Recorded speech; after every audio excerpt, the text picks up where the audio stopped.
Starter vous est présenté par le don de giga de Bouygues Télécom. Offrons des forfaits à ceux qui en ont besoin. Bouygues Télécom. Et regardez, je suis tellement fan de Ken Bogart qui se commence comme ça dans mon téléphone.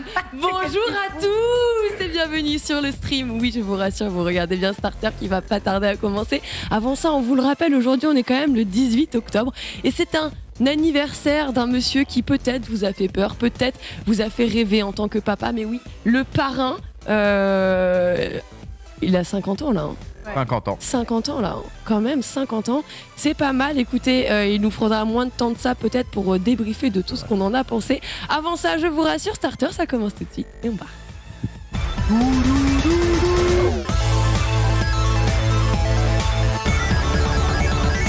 Gigante.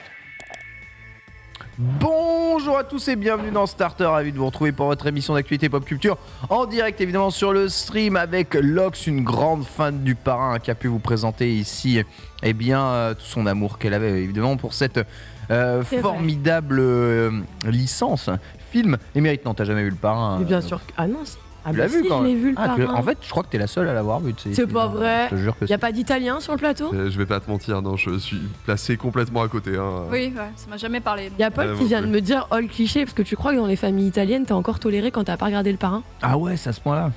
Je sais pas. En fait, je me posais la question. On me pose la question. On pourrait demander évidemment à nos très chers amis italiens dans le chat un bonjour à vous. Aujourd'hui, nous sommes en compagnie de Kao. Bonjour Kao. Bonjour Ken, bonjour Lox, bonjour Otaxu.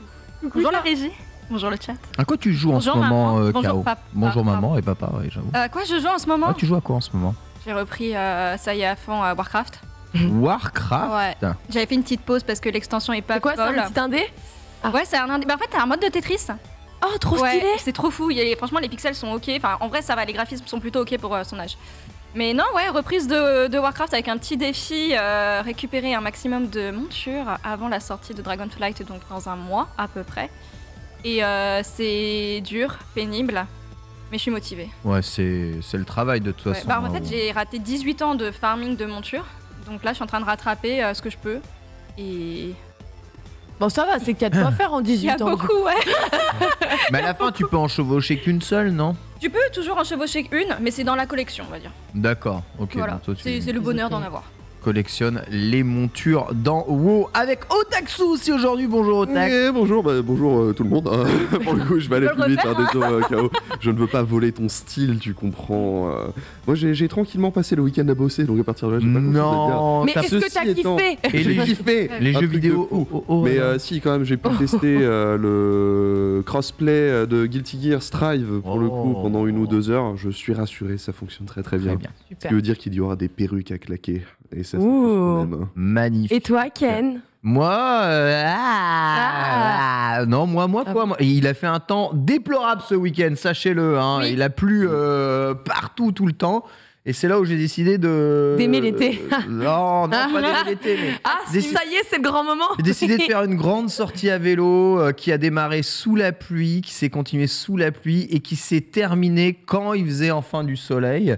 Donc voilà, ça a été juste le meilleur moment pour attraper la plus belle pneumonie de ma vie. Oh. Voilà, et j'en suis très content aujourd'hui. Voilà, je me traîne les petits yeux comme ça, voilà, en couille de loup. Comme on dit par chez nous. C'est toi qui le Miam, dis miam. souvent. Ouais, les yeux en couille C'est toi de qui loup. m'as appris ça.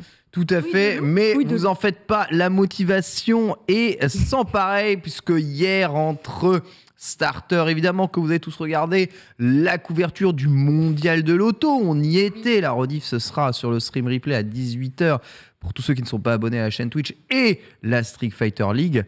Là, il y avait un peu de programme, ce qui explique que j'ai les yeux comme ça ce matin.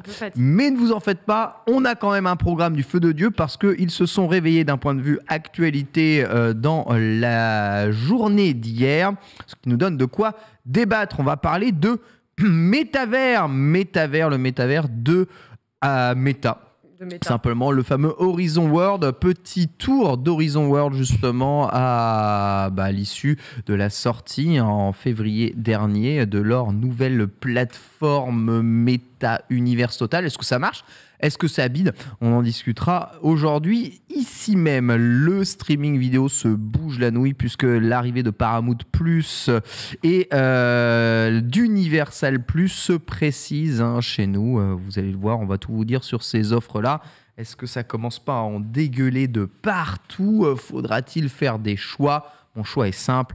Payer Netflix avec des pubs. Puis enfin, on parlera de la nouvelle console Razer. Ça fait longtemps qu'ils nous l'attisent celle-ci. Ils l'ont enfin présentée. La Razer Edge est une console portable type Switch ou Steam Deck. De quelle console est-elle la plus proche ? Quelle est la target cible de cette machine ? Vous intéresse-t-elle ? On en discutera évidemment tous ensemble. Puis ensuite, ce sera parti pour un ensemble de chroniques incroyables. Le quiz avec K.O. Aujourd'hui, on va parler évidemment Plague Tale Requiem. Évidemment. Évidemment, on va pas revenir sur le titre Plague Tale, bien sûr. Mais on va parler un petit peu de sa sortie, mais on va surtout revenir sur un quiz un peu particulier, parce que j'espère que vous aimez les petits mimis, les petits rongeurs, les petits rats des jeux vidéo. Il va falloir deviner de quel titre, tout simplement, il est tiré. Et bien sûr, on aura une petite vidéo avec une petite séquence gameplay tout à fait qualitative, évidemment. Ratata, voilà, on a les buzzers, donc je on va tous avoir le même, ça va être compliqué. Ouais. C'est le seul que j'ai en tête du début à la fin, quoi. Bon, ça va. En vrai, ça va. Il y a du difficile, il y a du moyen, il y a du très facile. Et je suis sûr qu'on arrivera à te surprendre. C'est vrai. En bien comme en mal. Et voilà. On va tout surprendre, vous pourrez surprendre évidemment dans le chat, bien entendu. Quiz sur les rats, les rats du jeu vidéo. Attention. On parle pas des radins. Moi j'en connais beaucoup des rats du jeu vidéo. Moi j'en connais des rats. Ouais. T'en connais des rats, toi. C'est vrai. Ouais. Bon gros rat. Ouais. Je m'appelle Laura, donc. Déjà, ça part comme ça. Bon, J'aurais dû mettre une photo de toi. Tu es plus l'eau que rat, toi. En tout cas, ici même, la Sélec justement, Laura. Alors, on parle de quoi, Laura, aujourd'hui ? Eh ben, Laura, elle va vous parler. Ça me choque. Je n'y arrive pas là. Dis-nous un peu. Eh ben, écoute, Laura va commencer avec Discord. Laura va vous faire gagner de l'argent.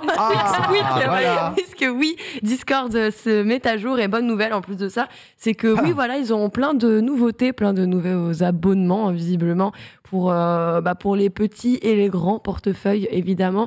On retournera dans votre portefeuille, puisque on vous parlera également d'Overwatch 2. Overwatch 2, chapitre 9.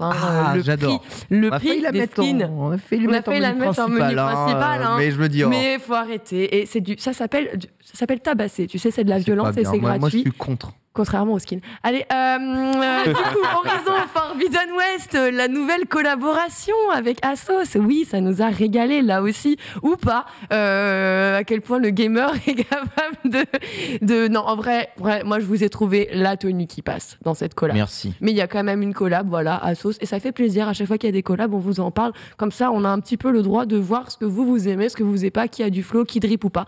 C'est aussi simple que ça. Après, on va partir plutôt dans le milieu du cinéma, puisqu'on va s'intéresser à la série Le Pingouin. Bon, il n'y a pas vraiment de nom pour le moment, c'est Pingouin. Ah, The Penguin.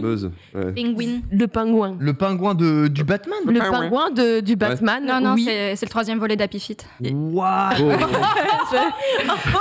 Ils ont fait un twist. Exactement.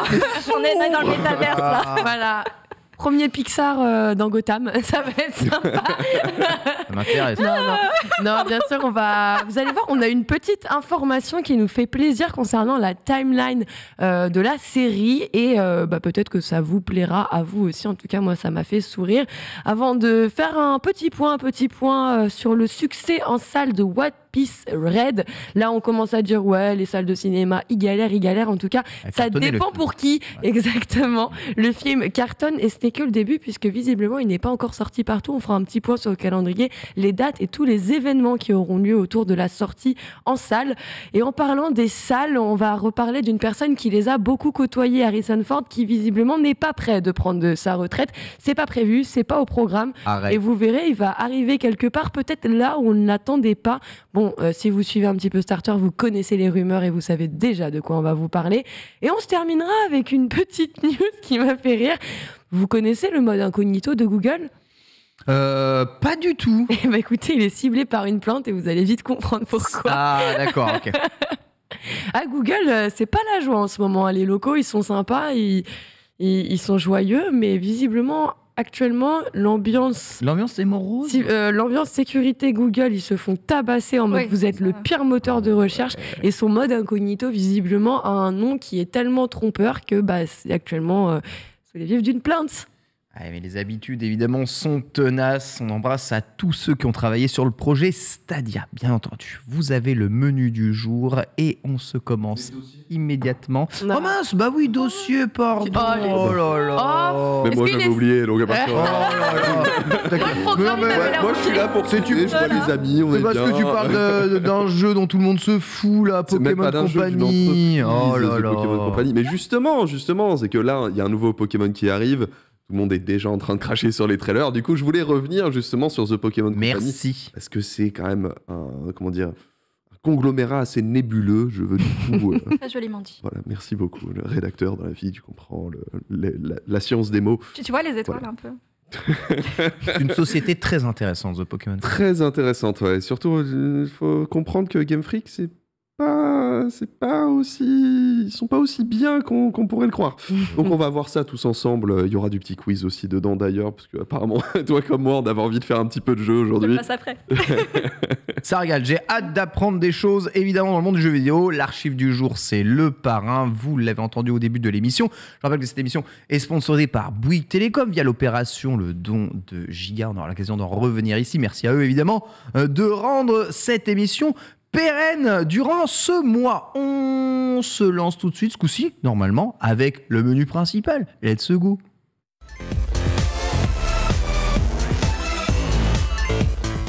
Oui, désolé, j'ai raté mon lancement, oublié Otaksu, le professionnalisme vient à manquer ici. Tu es un homme... tu nages bien, voilà, t'es un bon nageur. Un bon nageur. Il est sous l'eau. Très bien, c'est vrai. Laura. D'ailleurs, mais Oh là là. Trop technique. on va parler un tout petit peu de méta. C'est chaque semaine, on place un peu de méta par ici, que ce soit via Insta, WhatsApp, Facebook, mais aussi par, vous savez, le MetaQuest, etc. Et là, on va parler bien comment ils appellent ça déjà, Metaverse. Horizon Worlds. C'est ça, voilà, Horizon Worlds, le métaverse de Meta. Donc c'est une plateforme qui a été mise en ligne au début de l'année et avait pour but, alors vous avez vu tous les mèmes passer des avatars justement à l'intérieur de Horizon World qui font penser ni plus ni moins qu'à un jeu C'est vrai que t'as mal pas développé. l'impression, t'as le son et c'est comme un peu dans les Sims, tu sais, On t'as a pas l'air de l'impression qu'ils sont capables de s'éclater, parler vraiment. Ah ouais, oui, j'avoue. T'as une toute petite musique d'ambiance derrière, tu sais, et oui, c'est un peu chelou. Ouais. J'avoue. Mais sachez que au bout d'un moment, tu es obligé de rendre des comptes et c'est via le Wall Street Journal que Meta s'est exprimé sur la popularité évidemment de leur plateforme. L'heure à laquelle on parle, la plateforme comptabiliserait 200 000 utilisateurs actifs mensuels. Le service a déjà fait une pointe à 300 000 utilisateurs, mais Meta revoit malheureusement ses estimations à la baisse avec un espoir d'atteindre jusqu'à 280 000 utilisateurs mensuels sur la plateforme, bien loin des estimations de 500 000 données au moment du lancement de la plateforme d'ici 1 an. Ce qui est terrible, c'est que l'on apprend aussi que la plateforme a du mal à faire rester les gens dessus. En effet, 9% des espaces virtuels disponibles accueillent plus de 50 utilisateurs, ce qui fait vraiment un peu peau de fesses dans l'horizon. Et on se retrouve vraiment très très seul le reste du temps dans les autres endroits mis à disposition. C'est pas non plus ouf et on constate que le taux de rétention est catastrophique. Souvent on prend l'offre d'un mois et on teste et personne n'y revient, ce qui fait que les chiffres peinent à monter, voire même sont plutôt en décroissance pour Horizon World. Alors voilà, ce que je rappelle, c'est quand même le projet du premier métaverse, machin, etc. En grande pompe, ils ont renommé tout Meta, le Web 3, le machin. J'ai l'impression que plus ça va et moins ça intéresse de gens. On sait que tous les jours, eh bien, il y a encore des jeux NFT qui sortent. Là, c'est Captain Tsubasa, Olivier Tom qui s'y met aujourd'hui. Mais plus on avance et plus j'ai l'impression que ça fait un bid incroyable, malgré l'aspect très grand public amené à ces choses-là. En fait, le métaverse, personne n'en veut au Taxou. Mais Mark Zuckerberg et du coup Facebook dans le général qui est devenu Meta est plus ou moins le seul à y croire en fait depuis le début. En fait, c'est incroyable quoi. Il existe déjà. Et il existe déjà en plus. Tout ce que fait Horizon Worlds là, c'est ce que fait VRChat depuis des années. Sauf que VRChat, tu peux faire absolument tout ce que tu veux avec. Tu peux importer le moindre modèle 3D. On le sait, la plupart des VTubeuses aujourd'hui ou VTubers d'ailleurs utilisent ce truc-là pour avoir un aspect 3D avec tes potes et tout. En fait, ta personnalisation, ta création d'avatar est beaucoup plus simple en passant par un VRChat que si tu te faisais un vrai avatar qui te coûterait très cher. Carrément, et surtout tu peux aller choper l'avatar d'un Jojo, tu prends taper des délires. Là, je montrais il y a quelques jours par exemple sur VRChat, moi tu te rappelles à l'époque je voulais faire beaucoup de vidéos VR et je voulais te foutre dans Pokémon. Ouais, j'avoue, c'est ça que je voulais faire. Et pour Laure Vallée, typiquement, je voulais la mettre dans League of Legends parce que sur VRChat, tu peux te balader sur la map de League of Legends et t'as juste les templates à récupérer, c'est des petits modes, t'as tous les skins. Enfin, genre vraiment, t'as tous les skins en fait. Donc t'es là... Enfin, moi, je sais que j'étais en Draven et la gueule du skin de Draven en VRChat, elle est à mourir de rire. Et enfin, tu sais, t'es là, tes potes, ils ont des skins de Caitlyn et de machin. Qu'est-ce que tu vas aller te mettre dans Horizon World ? Mais c'est complètement zone grise. En fait, c'est ça le truc, c'est qu'aujourd'hui, les gens qui ont un casque VR, la plupart du temps, sont des early adopters, en fait, ou des bidouilleurs de fous, tu vois. Donc, on est dans ce moment de l'informatique où ça reste le siège des bidouilleurs, où du coup, au niveau ayant droit à copyright, on regarde pas trop parce que de toute façon il n'y a pas assez de gens qui s'y intéressent, etc. Donc on s'éclate comme pas permis. Est-ce que ça va dépasser ce stade-là, arriver à cette vision qu'a Meta ? En fait, le truc c'est que quand bien même ils mettent un pognon fou dessus, le seul truc que peuvent nous montrer Meta en termes d'usage, c'est de faire ta réu en VR. Ouais, c'est ça. C'est exactement ça. Un public qu'on connaît pas en fait finalement. Ouais. C'est très américain déjà. Et je comprends aussi pourquoi ils ont rajouté des jambes dans le...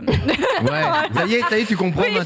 Je viens de voir, c'est un peu choquant. C'est la nouvelle feature. Ouais, c'est bien de faire d'Aiki. Il faudra le casque à 1800 balles, cela dit, si tu veux tes jambes. Oui, c'est vrai. Mais c'est vrai qu'on est voilà, sur un public qui est absolument pas le nôtre finalement. Et est-ce qu'on parlerait même pas de, j'ai envie de dire, je suis assez méchante, mais de boomer finalement, puisque oh mon Dieu, je peux faire vraiment ma réunion dans un méta, c'est génial, je peux voir mes collègues. On s'arrête là. Parce que les activités ne sont même pas utilisées. Et apparemment, on peut même faire un concours d'American Idol dans Horizon World. Oui. Personne ne le fait. Enfin, je veux dire, non. Il y a plein d'activités comme ça qui sont ramenées, très américanisées, très américanisantes, mais ça n'intéresse personne. Non, mais même les employés d'Horizon World ne l'utilisent pas. Voilà. Un mémo en interne pour dire les gars, s'il vous plaît, revenez sur la plateforme. C'est compliqué. Mais bien sûr, on rappelle l'évolution de la technologie, c'est souvent fait via la praticité des choses. Avant, sans Internet, on utilisait les téléphones filaires, puis les téléphones sans fil, puis Internet est arrivé, on a commencé à faire des recherches sur Internet, les courriers sont devenus des mails, les discussions que l'on pouvait avoir sont devenues des chats vocaux, voilà, on a créé les chaînes IRC, puis les téléphones mobiles sont apparus, et là on a simplifié encore Internet, tous les logiciels ultra lourds sont devenus des apps, avec la fonction directe associée, plus vraiment de clavier, juste une utilisation avec les doigts. On va en simplifiant de plus en plus les choses. Avec le métaverse et Meta, on a probablement une solution à un problème que personne n'a. Ouais. Parce qu'en fait, il n'y a pas de problème et on n'a pas une ergonomie meilleure derrière tout ça. On a donc du mal à imposer quelque chose qui fait juste perdre du temps et de l'argent aux gens. T'as pas cette impression que c'est genre, tu sais, le mec est trop riche et qui veut trop, genre, refaire une Facebook, tu sais, se positionner sur un truc avant-gardiste au bon moment, à l'heure et tout. Ouais. Sauf que là, en fait, là, ça y est, là, t'es devenu too much, tu ne maîtrises plus ce truc-là, tu n'es plus ce jeune universitaire ambitieux, monsieur Zuckerberg. Sauf que, oui, non, mais le problème, il est un peu là. C'est que j'ai l'impression que c'est un truc, du coup, qui existe déjà, que t'essayes, tu sais, d'amplifier et ramifier, justement, pour être la personne qui tiendra ça entre ses mains au bon moment. Sauf qu'en fait, c'est trop tôt, ta cible, c'est pas la bonne, c'est pas assez déjà mainstream pour que ça touche la cible que toi, t'es en train d'essayer d'atteindre. Ça peut pas marcher. Vraie question à propos du métaverse sur le chat, et je m'intéresse du coup à Kao qui joue beaucoup à WoW, qu'on considère aussi comme un immense métavers quelque part, même si tu fais pas tes réunions, le stream encore dessus, parce que tout le monde n'a pas d'abonnement. Mais on peut se faire des réunions sur. Il y a un vocal en tout cas dans. Ouais, il y a un vocal intégré dans WoW. On peut s'en servir bien sûr. Le mieux c'est passer par Discord et continuer à jouer son personnage, bien sûr. Bien entendu, tu as ton avatar, mais est-ce que tu crois toi en un métaverse utile, quelque chose vraiment qui va servir l'humanité, qui centralisera, on va dire, tout un tas de données virtuelles que l'on utilise aujourd'hui sur différents appareils? Alors oui, moi j'ai envie d'y croire. Pas maintenant, dans quelques années, avec déjà des moyens beaucoup moins chers, beaucoup plus accessibles. Ouais, c'est sûr, parce que là c'est gros problème. Problème de prix. Ah oui, bien sûr. Mais voilà, avec... Là, on parle... Enfin, on va pas non plus cracher sur le métavers, ça reste quand même quelque chose de sympa, d'utile, on va dire, à demi-mesure. Mais pour l'instant, c'est pas la priorité de la plupart des personnes. Donc, à voir dans quelques années. Quand, je sais pas, on aura peut-être des problèmes dans la vie qui nous permettront pas d'être en présentiel, Covidement parlant. Mais ouais, pour l'instant, je dirais, j'y crois dans quelques années. Beaucoup de personnes, en tout cas dans le chat, se posent la question de mais ça apporte quoi, ça apporte quoi? Alors on n'est pas là pour faire les boomers, vous savez, bien souvent, avant que les technologies soient apportées, on est souvent en train de se dire ouais, ça sert à quoi, ça sert à quoi? Les téléphones portables ont débarqué, ouais, ça sert à quoi d'avoir un téléphone tout le temps? Je préfère être premier à avoir un smartphone autour de moi, à chaque fois on me regardait genre mais pourquoi t'as lecteur MP3, ça sert à quoi ton truc? Regarde, j'ai mon lecteur CD, c'est pareil, voilà. Bref. Navigateur web sur téléphone, quoi. Voilà, c'est infini, à chaque fois c'est infini. Peut-être que de tout ça naîtra, en tout cas beaucoup d'entreprises y croient. Vous n'y croyez pas beaucoup. Ça sert à quoi? 55%, c'est déjà mort. Ah ouais. 13%, c'est trop tôt. Par contre, pour 32% des gens, donc peut-être le côté trop tôt, prenant en compte le fait que ce ne soit pas encore très accessible. En fait, je rajouterais pour terminer que je suis complètement d'accord avec Lox sur le fait qu'en fait, cette technologie, et avec toi Kao, sur le fait que cette technologie, elle a de potentiel, mais aujourd'hui, elle est trustée par des gros milliardaires qui essayent de faire la nouvelle ruée vers l'or. On peut mettre tout sous l'ombrelle du Web 3 où les gens sont à fond sur blockchain, NFT, VR, etc. Sauf que ces gens-là sont ceux qui cherchent à faire du pognon. Moi, ce que je vous dirais de regarder, c'est justement les mecs qui utilisent les VR chats ou les trucs comme ça, tous ces trucs libres, parce que c'est là où on trouvera enfin l'intérêt en fait, de ces plateformes-là. On l'a vu, l'Evo, Covid, Evo, l'Evo s'est fait sur VRChat et c'était cool. Et le pire, c'est que tu avais vraiment des joueurs. Sonic Fox, c'est un taré de VRChat, il adore la VR et tout ça. Sans douter. Mais du coup, tu vois, tu vas à l'Evo, et t'as Sonic Fox, t'as des gens justement du Versus qui sont là. Mais on aurait pu croire justement que le Covid et le lockdown aient accéléré ce genre de choses-là, mais le fait est, c'est que dès que ça a été terminé, les gens, la seule chose qu'ils ont envie de faire, c'est de sortir et revoir des personnes. Donc peut-être encore trop tôt, on verra. L'intelligence artificielle apportera peut-être plus grand changement, en tout cas que tout ce Web3 encore très obscur dont les grosses entreprises ont l'air de croire tant. On va parler un tout petit peu de streaming car ça bouge pas mal du côté des plateformes de stream, que ce soit Netflix, Prime Video, Disney+, Canal. Vous avez probablement votre offre préférée OCS. On les salue bien entendu bien bas. Et vous êtes peut-être abonné à plus de choses, mais sachez que vous allez encore avoir plus d'offres à souscrire dans pas longtemps. Ainsi, Paramount Plus arrive le 1er décembre prochain pour le prix de 8 € par mois. L'offre sera même intégrée dans votre Canal+ ciné-série sans aucun surcoût. Envoyé à tous les films de chez Paramount ici. Alors moi, je sais pas trop, je vois des NCIS. En fait, je vois tellement de NCIS dedans que je me dis que c'est sûrement la chaîne NCIS. Ça ressemble pour moi un peu au Salto américain. Mais qui sait, on pourra voir la série Visitors de Simon Astier, entre autres, à l'intérieur de tout ça. On verra ce qu'on en pense, mais aussi la plateforme Universal+. Alors ça, Universal, par contre, c'est un mastodonte absolu. Arriveraient des séries comme Battlestar Galactica, tout DreamWorks, des séries originales comme Cuisine Interne, Marion, ou encore des séries exclusives comme Resident Alien, New York Crime Organisé, etc. seront au menu. Donc voilà, Universal Plus est aussi à côté. Là, pas d'offre à proprement parler intégrée dans un autre service pour le moment, mais bon, c'est sur le point d'arriver. Et enfin, Prime Video se restoffe parce qu'ils ne sont pas non plus un énorme producteur Amazon de 100% de séries. Alors, vous me direz, il y a la série du Seigneur des Anneaux qui vraiment fait l'unanimité en ce moment sur le net. Mais ils vont probablement signer un gros contrat avec Warner Bros, Discovery et aussi avec les studios Sony Pictures. Ainsi, toutes les œuvres de Warner et peut-être tous les œuvres Sony Pictures, Columbia, etc. pourraient arriver sur Prime Video, ce qui serait évidemment une grosse annonce à suivre. Je me retourne un peu vers vous tous, étant donné le nombre d'offres qui risquent d'arriver. Déjà le cas aux États-Unis, eux sont acclimatés avec tout ça, ils ont déjà toutes ces offres-là, ils ont déjà à faire le choix. Beaucoup de personnes, et c'était aussi le cas hier, on en revenait vis-à-vis de la chronologie des médias, indiquent que tout ça est ni plus ni moins qu'un encouragement à un retour vers le piratage des séries, plus finalement qu'à bien s'éloigner de cette méthode-là, ce qui a été le cas depuis l'arrivée, en tout cas, des quelques plateformes. Otaxio, est-ce que c'est ce que tu penses ? Le piratage va revenir en force à cause de toutes ces offres payantes largement, en fait, ce qu'on oublie de dire, généralement, c'est qu'il y a une frange de piratage qui sont juste des gens qui n'ont pas les sous d'acheter les films ou des trucs comme ça, ça en avait l'habitude, mais la plupart des utilisateurs, c'était surtout par sens pratique, en fait, de pas devoir aller choper le truc, tu vois, par flemme. Là, aujourd'hui, on revient au truc où l'offre légale est plus compliquée à utiliser que l'offre pirate. Aujourd'hui, j'en suis au point où je me dis, bon, ok, comment je fais mon serveur Plex ? Où est-ce que je vais mettre mon NAS ? Et on va arrêter toutes ces conneries, parce que j'en ai plein, voilà, quoi.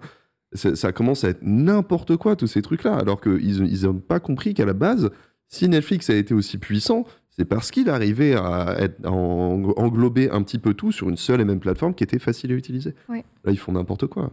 Tu serais prêt à retourner au piratage ? Pas toi, Kao, jamais de la vie. J'ai jamais piraté. Non, c'est vrai. Ma sœur l'a fait par contre et elle a eu une menace Adopi. C'est pour ça qu'elle a quitté le pays alors ? Moi j'ai eu si peur. Oh là là. On vous confonde. mais ouais, non, mais ça devient catastrophique parce que déjà on se perd sur les différents catalogues entre les sorties qui arrivent, entre les films qui changent de plateforme, enfin entre les librairies qui bougent dans tous les sens, c'est catastrophique. Là, je viens de re-regarder, c'est vrai que l'offre Canal+, Ciné-Séries à 35 € par mois, il y a dedans Disney, Netflix, OCS. Oui. Tout ce qui est pas plus mal, plus du coup. Et bientôt Paramount. Ouais. Qui est de base, du coup, plus 8. Disney, c'est 8. Netflix, 17. Si on fait les calculs. Alors, soyons très clairs, les 34,99. Ça comprend pas tout. Il me semble que c'est qu'au début. Il n'y a pas la 4K, bon, c'est pas très grave. Il n'y a pas la 4K et Excusez-moi, mais je suis dommage très grave. Mais je vous ai déjà dit que ça me dérangeait pas le 720p, donc. Le téléchargement est si vite cliqué. 720p is the new 360p. Je vois rien de base. 720p Netflix, quand même. Comment ? 720p Netflix. D'autant que c'est vraiment mais c'est vrai 720p dégueulasse chez Netflix. Non, mais voilà, regardez, mais vous vous rendez compte qu'on est en train de se poser des questions sur les abonnements à prendre en fonction de la qualité, en fonction du prix, en fonction des bibliothèques. Ouais, je sais bien. Pirater, non, pas du tout, mais vraiment. Non, mais on comprend pourquoi, parce que c'est catastrophique. Beaucoup plus simple, en fait, c'est juste catastrophique.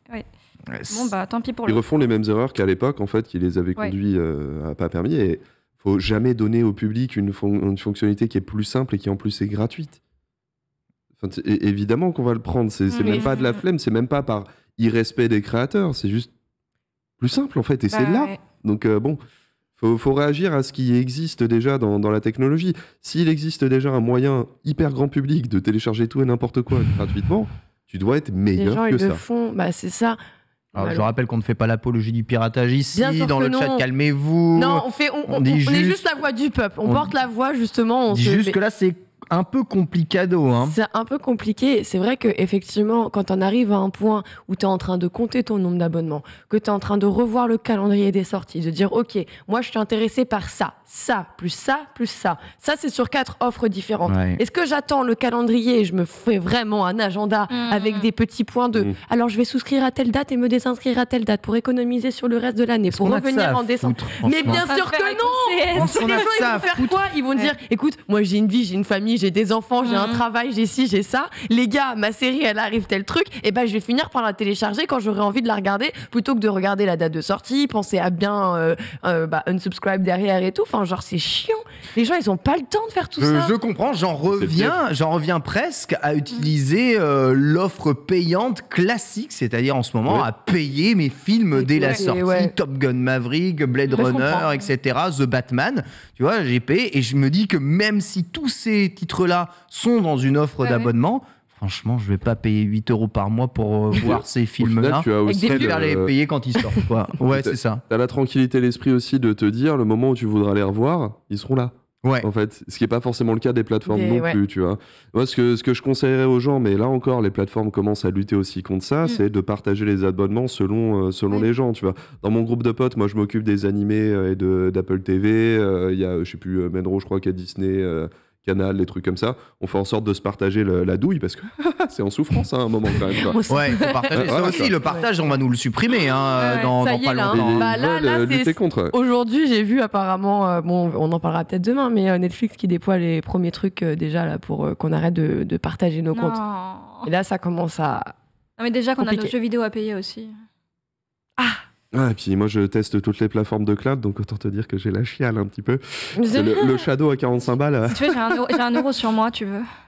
Et que Pépé Garcia qui a raté son train à cause de la grève, nous précise que si vous prenez l'offre Max Canal+, vous avez la 4K avec des superbes qualités d'image de films disponibles en streaming. Il a totalement raison, mais combien ? Je me souviens d'avoir souscrit une fois à Canal+ Sport. Il me réclamait 50 €. 50 € par mois. Après, en France, on n'est pas les. Mais ça coûte moins cher de faire du sport tous les mois. Mais oui. C'est pas le même spectacle, là. C'est très grave. Quelle salle de sport de luxe. Crois-moi que tu veux pas me regarder dans un truc en train de courir, hein, c'est pas pareil. Non, mais par contre, faut souligner qu'en France, on est plutôt pas mal lotis aussi, grâce notamment à Canal, qui arrive à englober le tout, à faire baisser un petit peu les prix pour tout le monde. Ça reste moins cher que si tu souscrivais à toutes les offres différentes. Et pour d'autres, c'est pas tout à fait. Enfin, pour d'autres marchés, je pense notamment aux États-Unis, ce genre d'offre n'existe pas vraiment. T'as Prime Video qui commence justement, qui essaie de faire ça, englober le truc et tout, mais on n'a pas la même puissance qu'à Canal sur le marché français national et qui du coup peut négocier un petit peu plus fort. Et bon, ça reste comme ça fait mal, quoi. Ça fait très très mal, évidemment. Je vous rappelle qu'on est là à gueuler, évidemment, sur la qualité 720p. Vous êtes actuellement en train de regarder sur Twitch en 6000 kilobits par seconde ce programme. Autant vous dire que la qualité de compression de l'image est proche du caca en barre. Et que, si vous regardez sur YouTube, notez que sur YouTube, plus la résolution est haute, moins la compression est grande. C'est terrible à dire, mais si vous regardez des vidéos en 1080, eh bien, vous aurez une compression supérieure à des vidéos en 4K. Ça veut dire que plus vous êtes dégressif dans la qualité de l'image, plus vous allez voir des pixels et des bouillies de pixels partout, ce qui pousse d'ailleurs énormément de créateurs de contenu à passer à la 4K pour uploader en 4K, histoire d'avoir et d'être sûr que leur vidéo aurait une qualité quand même de diffusion totale, ce qui est quand même vraiment assez ouf. Oui, c'est 6000 plus 1600 de son, donc ça doit faire 7600 juste derrière. Au secours, à l'aide. Quand même, voilà, peut-être augmenter un peu la qualité du streaming, augmenter la qualité des codecs, et on en parlera peut-être plus. Quoi qu'il arrive, vous devez faire un choix, vous, ici, entre Paramount, Universal et les nouvelles offres de Prime. Vous choisiriez quoi ? Torrent. Sans, évidemment. Netflix, tant qu'on me pousse pas à faire mon truc de profil là, voilà. Pour le moment, on va rester là-dessus. T'es où ? Amazon Prime. Prime avec Warner du coup et Sony. Ça, ouais. Moi, je pense que je resterai chez eux. Toujours Prime, Netflix. Tant qu'il n'y a pas le Paramount Universal t'intéresse pas, même pour revoir la totalité de Jurassic Park. Ouais, non, ils sont déjà passés sur d'autres. Ils passent sur TF1 2 fois par an. Ils passent sur TF1. Bah oui, ça me fait tellement mal d'entendre ça. C'est vrai qu'ils passent sur TF1. Otaksu, mis à part ton as et tes systèmes... Il y en a aucune qui m'intéresse de trucs. Que ce soit Paramount ou Universal, c'est pas du contenu que j'apprécie particulièrement. Donc, Juste rester tranquillement dans mon coin avec mes potes à partager tous les trucs, ça sera très bien, tu vois. Et toi, Ken? Let's go. Non, bah moi Prime. De toute façon, je ne prendrai ni Universal Plus ni Paramount Plus, c'est sûr. Si jamais des films m'intéressent là-dessus, je serais ravi de les acheter sur Apple. T'as pas Disney Plus, toi? J'ai Disney Plus. Ouais, j'ai Disney Plus, Netflix et Prime. Ok. Voilà, j'ai les 3, d'accord. Okay. Et Crunchyroll, tu vois. En plus. Mais quand même, hein. Donc c'est beaucoup déjà. Ah, ouais, ah oui, c'est beaucoup. Non, mais si je fais le cumul de tout, c'est quoi? Prime, c'est 70 par an, c'est ça. Ouais. Disney, c'est 9 €. Oui, comme en Netflix, c'est 17, 18. C'est 18. Et Crunchy, c'est 6 ou 7. 6 € 99. Le cumul, c'est un Canal Plus que je paye déjà, d'accord. Ouais. En plus, j'ai la bonne. Le bouquet sport avec 50 balles, tu vois, il est too much. Oui, bah il est too much parce que moi la seule chose qui m'intéresse c'est la F1 et le vélo et j'ai juste à m'abonner annuellement à ça et les offres c'est 60 € par an pour le vélo, 60 € par an pour la F1, voilà. Okay. Et c'est géré par des applications dédiées, soit JCN, Eurosport, soit F1 TV. Si tu sais que c'est à l'année et que c'est les deux choses qui t'intéressent, autant les prendre. Je préfère prendre directement ce que je consomme plutôt que d'aller prendre un bouquet de trucs dans lequel je vais pas regarder 90% des choses. Il y a que les bars sportifs qui font ça. Ouais. Non, il y a les abonnés Twitch qui font ça aussi, qui vont s'abonner à une chaîne Twitch parce qu'ils la regardent et la consomment. C'est le modèle du satellite en fait, d'avoir des bouquets comme ça, de prendre, de picorer quoi. Le modèle qui était le plus cher de la télé historique, donc bon. C'est vrai. Historiquement, on revient de loin. Quoi qu'il arrive, il va falloir faire des choix, surtout quand vous allez voir votre facture d'électricité arriver à la fin de l'année. Facture d'électricité peut-être pas si élevée pour le prochain produit de Razer, la nouvelle console de Razer.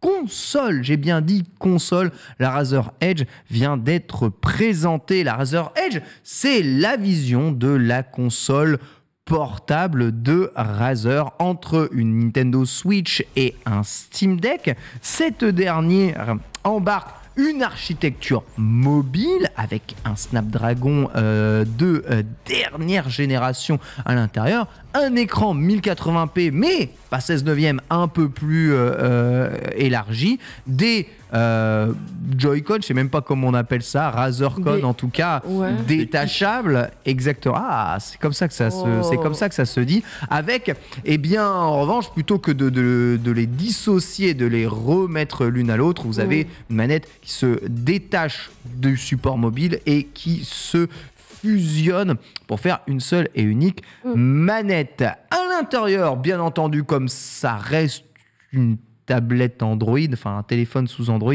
vous aurez accès au Google Play et aux jeux du Google Play, mais en plus de ça, des applications Xbox, Game Pass, Cloud, ainsi que GeForce Experience, et le launcher Epic serait déjà prévu à l'intérieur de la console. Donc ce serait quand même assez big, même si on est sur un truc vraiment entre Switch et Steam Deck. Steam Deck proposant le catalogue Steam, Switch proposant un catalogue de consoles de jeux dédié, très très très classique. On met l'accent évidemment sur le cloud et 3 versions de la machine seront disponibles, une version Wi-Fi, une version Thunder Edition et une version 5G dont le prix n'a pas encore été révélé. Pour ce qui est des prix, on est aux alentours de 400 $ hors taxe pour la première version, 500 $ pour la Thunder Edition et une version 5G qui n'a pas encore de version. Notez que c'est hors taxe, c'est en dollars. Nous n'avons donc aucune idée réelle des prix actuellement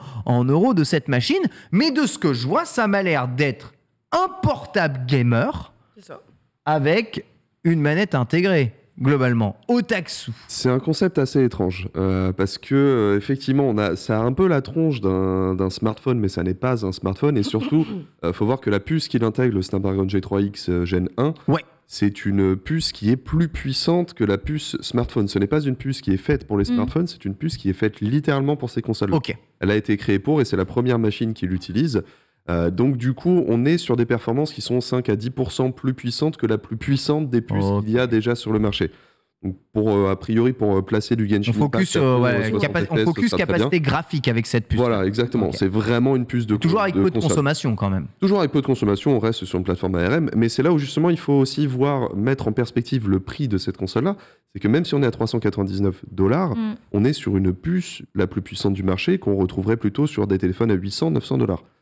Donc, il y a quand même, de ce point de vue-là, ça ne veut pas forcément dire que c'est un bon prix, On va pas dire que c'est une affaire, mais de ce point de vue... Il y a peut-être un couac, justement. C'est pas aussi cher qu'on le voudrait. Moi, tu me présentes, c'est une affaire. Je suis en train de faire une affaire, là. Ouais, sauf qu'après, tu réfléchis au fait qu'il y a le Steam Deck qui existe sur cette catégorie de prix. Mais c'est pas le... A priori, attention, on annonce 3 à 4 heures d'autonomie quand même pour une machine comme ça, voire même plus pour certaines applications mobiles peu gourmandes. Ça, c'est 6-8 heures, facilement, en moyenne. C'est quand même un gros truc. Effectivement, sur un gros jeu, ça va être en cloud, ça consomme rien. En cloud, ça ne consomme que dalle, à part de la data, évidemment. Mais voilà, justement, c'est pas le même type de consommateur, et surtout, c'est potentiellement en fait la machine d'émulation la plus puissante qu'on a jamais vue au monde. Mais sorti de ça, ça va être une tranche d'utilisateurs très très précise, sachant que celle-ci sera probablement très intéressée par la version 5G qui est exclusive à Verizon, l'opérateur américain. Et cette console est exclusive aux Amériques pour l'instant. D'ailleurs, elle ne sortira, elle n'est pas du tout prévue en Europe pour le moment. Je suis en contact avec Razer, ils veulent même pas me filer une version européenne US pour que je la teste, alors que mais c'est un produit que j'attends énormément, mais je sais que je suis une tranche très très limitée d'utilisateurs. Aujourd'hui, si vous avez $400 à balancer sur une console portable, c'est Steam Deck. Enfin, faut pas déconner non plus. Parce que c'est le meilleur rapport qualité-prix, parce qu'on sait que ça va faire tourner énormément de jeux.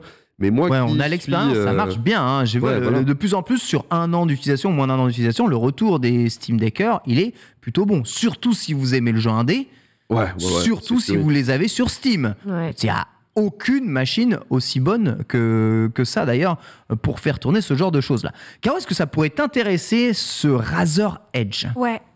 Surtout après ce que Otaxo a dit, bien sûr. Mais c'est vrai que j'ai l'impression qu'on en revient un peu aux abonnements streaming. C'est-à-dire que là, on a une console pour Microsoft, pour Google, etc. On a une console pour Steam, on a une console pour Nintendo. Ça commence à faire beaucoup d'argent investi, beaucoup de jeux à faire, beaucoup de temps, pareil. Donc, effectivement, à voir si elle sort potentiellement sur le circuit européen, quoi. Mais c'est vrai que déjà, le Steam Deck, il faudrait que je m'en possède un. Et encore une fois, voilà, j'ai une Switch. T'as déjà testé un peu le Steam Deck ou pas ? Non, pas du tout, c'est pour ça. Et là, du coup, cette console-ci aussi m'intéresse. Donc c'est un peu, c'est un peu catastrophique, un peu, non ? Non, il y a beaucoup c'est positif. De choses. Non, t'as envie de jouer, KO. C'est pas ça, c'est que j'ai envie de slacker au lit, c'est différent. Oui. Je dois bien vous avouer que depuis l'arrivée d'Apple Arcade, je joue de plus en plus sur mobile, sur les jeux Apple Arcade, mais j'utilise mon téléphone avec une manette 8-bit Do branchée dessus. J'avais montré dans l'émission Le Mobile il y a 2 semaines comment est-ce que je faisais pour jouer, que ce soit à Shovel Knight Dig ou à d'autres jeux de cette catégorie. Et sincèrement, je sais m'en satisfaire, ça fonctionne très bien. L'avantage d'Apple Arcade, c'est que aussi je continue sur mon Apple TV, je continue sur mon Mac M1, donc il y a un écosystème qui tourne. Là, l'idée, c'est de faire tourner quand même sur un écosystème très Android, donc de rester dans la sphère Android pour faire. Et tu citais Genshin Impact, où on peut Tower of comment il s'appelle il est pas si mal en plus, mais Tower of Fantasy, non, c'est pas ça. Tower of Fantasy, un truc comme ça. Je pense que le Genshin, mais avec de la high tech dedans. Tower of Fantasy. Tower of Fantasy, voilà. Je pense que ces jeux comme ça sont quand même la cible. Tu serais plutôt la cible de ça. Tu préfères quelle offre, toi ? Donc, on pose la question ici du Razer Edge dans le chat. Vous pouvez répondre justement si ça vous intéresse. Sachant que la Founder, c'est juste le produit avec le casque Bluetooth. Le casque Bluetooth pour 100 balles de plus, c'est pas nécessaire en effet. Mon offre préférée, c'est celle-là. Toi, c'est le mobile, ton mobile. Tu l'as déjà. Pourquoi tu rachèterais un mobile ? C'est ça que tu es en train de me dire. C'est un peu ça, tu vois. Genre, aujourd'hui, je conçois qu'encore à l'époque, tu vois, il y avait genre les consoles portables, les Game Boy, tout ça, mais on n'avait pas en fait de smartphone. Aujourd'hui, certes, je paye plus cher qu'une Switch, je paye plus cher qu'un Steam Deck, mais en fait, c'est mon outil bureautique, / téléphone, / perso, / réseaux sociaux, / informatif, / gaming. Et c'est vrai que, d'ailleurs, je crois que c'était Steve Burger qui l'a passé dans le chat. Je fais, mais pourquoi on met pas juste la manette, les trucs de manette que tu clips sur les côtés de ton écran et c'est bon. Surtout que moi, j'ai Otaxo l'a expliqué quand même. Non, mais c'est ça. Mais du coup, moi, alors sans justement aller clipper en plus ça me suffit assez. Le reste de mes jeux, je me les fais sur PC, sur console, vraiment à la maison, dans le confort. Là où je rejoins un peu KO, le côté, j'ai envie de me faire un jeu où je suis un peu allongée comme ça, avec les pieds sur la méridienne et je joue comme ça et c'est génial. Et après, tu es dépassée un peu comme gameuse, là. Tu n'es plus du tout in. Ah non, je vieillis, tu sais, les réflexes ne sont plus les mêmes, Ken. Rapidement, alors que pas intéressé pour 74% du chat, c'est quand même assez impressionnant. Otaxo n'a pas réussi à le vendre. Ah non, mais c'est une niche. Aujourd'hui, en termes d'offres, à votre avis, là, la Switch va se terminer. On a vu le Steam Deck qui arrive, on voit ça qui arrive. En termes d'offres, quelles machines portables vont gagner ? Est-ce que c'est les architectures consoles console classique comme la Switch? Est-ce que c'est les architectures qui partagent le Steam comme le Steam Deck? Ou est-ce que ce sont les architectures uniquement pensées cloud gaming qui vont l'emporter dans la prochaine gen selon toi, Otaku? Pour moi, c'est une question de tarif et c'est pour ça que c'est difficile pour moi de me dire que le Donc hardware c'est bien. Non. Pour moi, c'est dans les 100 balles ou un truc comme ça va être le cloud gaming parce que du coup, tu payes peu ta console, mais du coup, tu peux y jouer en 5G à plein de trucs, etc. Tu peux quand même faire ton truc. Et après, sur les 300-400, ça va être les PC parce que là, tu as l'architecture libre. Il y a tous les avantages du truc. Peut-être que Nintendo, sur les tranches de 150-300 balles, retrouverait son truc. Mais pour moi, en fait, c'est ça le truc, c'est que il n'y a pas vraiment de vainqueur parce que tout le monde s'est placé sur un marché très précis et très différent. Actuellement, mais de niche. Il y a un nombre de la Switch de niche, de la Switch de niche pas trop. Bande de gamins. Bonjour à Cloud Gaming évidemment. Pour toi, K.O., qui va remporter le concours? Une architecture ultra fermée comme la Switch, mais qui dispose des jeux jamais dans la bonne qualité. Non, mais c'est ça, le Steam Deck plus cher. Chaque console propose des choses qui sont très très fermées, très exclusives. Donc pour l'instant, on ne sait pas trop qui va gagner. Ça dépend où est le public, c'est tout. Et surtout où est l'argent aussi, bien sûr. Où est l'argent? Où va l'argent? Encore une fois. Hein. Non, mais je suis très comme Otaku, du coup, je pense que Claude, ce sera le grand gagnant. Claude, ce sera le winner de cette histoire. Non, en vrai, après, on vous spoil, le gagnant, il est déjà là, en vrai. Alors, le gagnant, il est déjà là. Il a winné par KO. Hein. Et ça, on le dit tout le temps, hein, le président de Nintendo l'a lui-même dit. Ouais. Donc, moi, pour moi, celui qui est gagnant et qui va le rester longtemps, c'est Monsieur Mainstream, c'est Monsieur Nintendo, tu vois, Big N. Il va rester tranquille jusqu'à ce que ça lui passe au-dessus. Tant que ça repasse pas au-dessus, ils ont de belles vies, une belle vie. Sur le papier, ça a déjà passé au-dessus, en fait. Hein. Si tu vois le pognon généré par les jeux mobiles par rapport aux jeux Nintendo. Mais parce que les gens, ils vont pas aller se prendre la tête à Linux, machin et tout. Ils sont en mode, non, mon fils, il a besoin d'une cartouche, il met son jeu, c'est lancé, c'est bon, il n'y a pas de galère.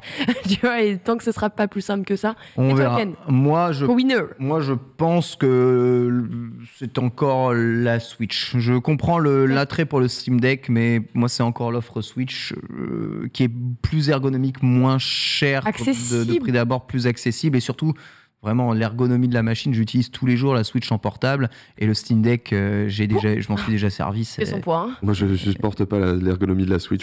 Elle me fait mal au doigt, un truc de fou. Ouais, parce qu'elle est plate. Je suis obligé du coup d'acheter des. Enfin, j'ai les Ori Joy, je sais plus quoi, là, les trucs énormes, tu vois.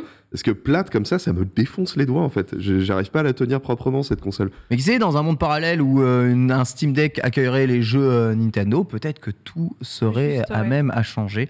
On verra. En tout cas, là-dessus, merci à tous d'avoir donné votre avis sur ce sujet. On va partir vers le premier quiz du jour et on va savoir quel est le meilleur rat d'entre nous. C'est parti.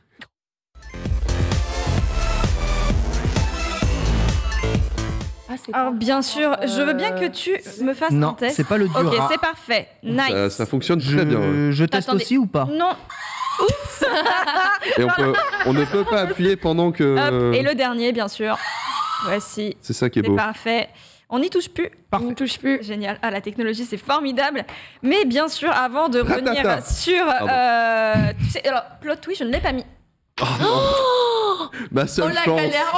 On va assez parler de Pokémon comme ça. Non, mais je le savais. Non, mais on allait avoir du Pokémon après. J'allais pas le mettre. Voilà, je te laisse la.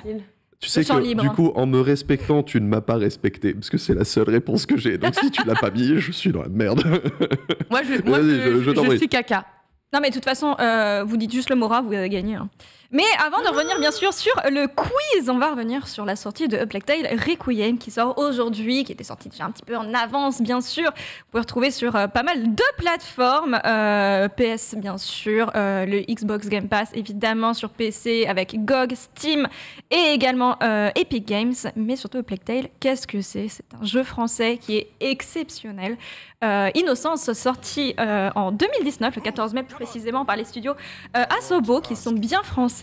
Félicitations encore à Bordelais. Ouais, ah non mais des BG. Et ce jeu se démarque par une plongée historique dans l'Aquitaine de 1348. À savoir qu'il y a une petite tranche quand même de 50 ans grosso merdo qui se passe au niveau de l'histoire. On va dire de l'immersion, mais pas des personnages. Voilà, ils se sont un peu permis quelque chose. Mais en gros, c'est une histoire où deux familles, où les relations humaines et les choix, bien sûr, éthiques sont mis à l'épreuve de conditions d'extrême extrême détresse. On rappelle que Hugo est vraiment tout jeune et que bien sûr que chaque grand frère ou chaque grande sœur peut-être présent sur le plateau ou dans le chat peuvent comprendre que c'est galère de se balader avec celui-ci et de lui apprendre la vie et les dangers. À savoir que surtout que ce petit Hugo n'est pas indemne puisqu'il est porteur en fait de la prima macula, qui est en fait une maladie très ancienne liée au sang, à l'édiction tout simplement. Et il est donc en fait activement traqué, recherché à travers le royaume de France par l'Inquisition pour l'utiliser à des fins diabolique. Wow. C'est formidable. Et donc on se retrouve en fait au tout début du jeu, on retrouve Béatrice, la mère et bien sûr de Amicia de Rune, qui est une grande savante et qui en fait à l'aide d'un alchimiste essaye de développer différents remèdes pour son fils. Sauf que oh non, dommage, ils sont très vite rattrapés par l'Inquisition. Aïe, aïe, aïe. Ils doivent fuir, patiti patata, on ne retrouve pas Béatrice, c'est dommage, mais on la retrouve dans le 2, et ça c'est juste formidable, BGAL, puisque c'était avec le cœur serré que nous faisions le jeu, sans avoir de nouvelles d'elle. À savoir également qu'on va rencontrer pas mal de personnages dans ce jeu qui nous aideront tout au long de cette campagne, bien sûr, qui vont nous apprendre à avancer parmi également un ennemi qui est très très puissant, qui n'est pas l'Inquisition, qui n'est pas le temps, l'appui, non, c'est bien les rats, puisqu'ils sont quasiment en fait omniprésents dans le jeu et on les retrouve bien sûr dans le 2. C'est un peu comme à Paris, j'ai envie de te dire, on connaît. Ouais, exactement. C'est vrai, non, Webedia c'est des souris. C'est pas la même chose. Des souris. C'est pas la même chose. Et elles sont petites. Elles sont mignonnes. Elles sont adorables. Ouais, elles font des petits caca là. Elles font des petits caca dans les tiroirs. Dégueulasse. Quand j'ai eu ça dans mon appart, j'ai pas eu la même réaction le jour. Bien sûr. Dégueulasse. Ouais, c'était putain, on fait caca dans le tiroir. Et bien sûr, ça croustille sous la dent. Mais du coup. Pardon. Miam, miam. Mais du coup, ça, il sera difficile donc de faire abstraction bien sûr de ces rats parce que en plus d'être des jolis petits rongeurs, ils se baladent avec la peste évidemment. Donc c'est un jeu qui est incroyablement positif, qui donne envie de vivre. À savoir que voilà, c'est une véritable menace dans ce royaume de France et les rats ont beau être hauts comme rien du tout, comme ce gobelet, ils font des dégâts considérables. Il va falloir apprendre à faire avec. Donc voilà un peu le plot pour le premier volet. Mais bien sûr, qu'est-ce qu'il faut s'attendre dans le 2 ? Donc à savoir que l'histoire de Requiem se déroule quelques temps après le premier, donc pas si longtemps après bien sûr. Et cette fois-ci, nous sommes avec des personnages un petit peu plus vieux et tout se passe dans le sud de la France. Oh. Voilà, ça va être très joli. On va avoir des décors qui vont être juste magnifiques. Bien sûr, ils ont fait un énorme travail, comme je le dis, mais voilà, historique. Ils ont fait un travail de recherche qui est fabuleux. Et voilà un travail également visuel, mais également au niveau des musiques, qui est toujours incroyable. Donc là, on le voit, les vagues de rats qui sont juste extrêmement flippantes. Mais surtout, on retrouve évidemment la maman, on retrouve Béatrice et l'alchimiste. Donc, on va avancer dans de nouvelles aventures avec nos personnages. À savoir que, comme je le disais, la peste va revenir et évidemment, on ne va pas échapper aux nombreuses piles de cadavres qu'on a pu déjà voir dans le premier, qui nous a beaucoup choqués. Évidemment, attention aux maladies, ne vous approchez pas, c'est très important. C'est comme la barre de métro. À savoir que ce jeu est un peu plus long, il est plus vaste et il est également un peu plus diversifié que son aîné. Il est toujours très très réussi et on n'a pas très très envie non plus quand même de retrouver Hugo, même si il faut faire avec. Donc écoutez, profitez bien sûr de ce jeu. Il est sorti aujourd'hui entre 40 et 60 €, bien sûr, sur PS5. Voilà, le plaisir. Et aussi accessoirement, faites-le en français parce que les doublages sont exceptionnels. Qui est plus cher sur PS5, c'est ça que tu nous dis, quoi. Oui. Prenez le Game Pass. Oui, exactement. Et on y joue après avec Max dans full screen. Et on recevra également le lead designer des studios Asobo. Ça, c'est très cool, ça. Oui, petite interview, bien sûr. Lourd. Est-ce que vous êtes prêts ? Évidemment. Le chat. Mais bien sûr. On est prêts. Le quiz des rats. Laura. Et écoutez, alors il n'y aura pas de Laura. Non, pardon, j'ai entendu encore une fois. Mais... Ça m'a un peu... Ouais. Non, j'ai vraiment dit le rat. Ouais, on va commencer. J'espère que vous êtes au taquet. Cette fois-ci, alors le premier est un petit peu dur. En fait, non. J'étais là genre, est-ce que quelqu'un va faire la vanne ? Bah oui, il va faire, c'était sûr. Désolée. Okay. Non, je suis au taxou. Invincible. Est-ce qu'on peut envoyer la première image du premier rat, s'il vous plaît ? Le premier rat. Oh, c'est moi. Je n'ai pas cliqué. C'est Laura B, quelque chose. Je refuse. Elle est morte de sa vanne.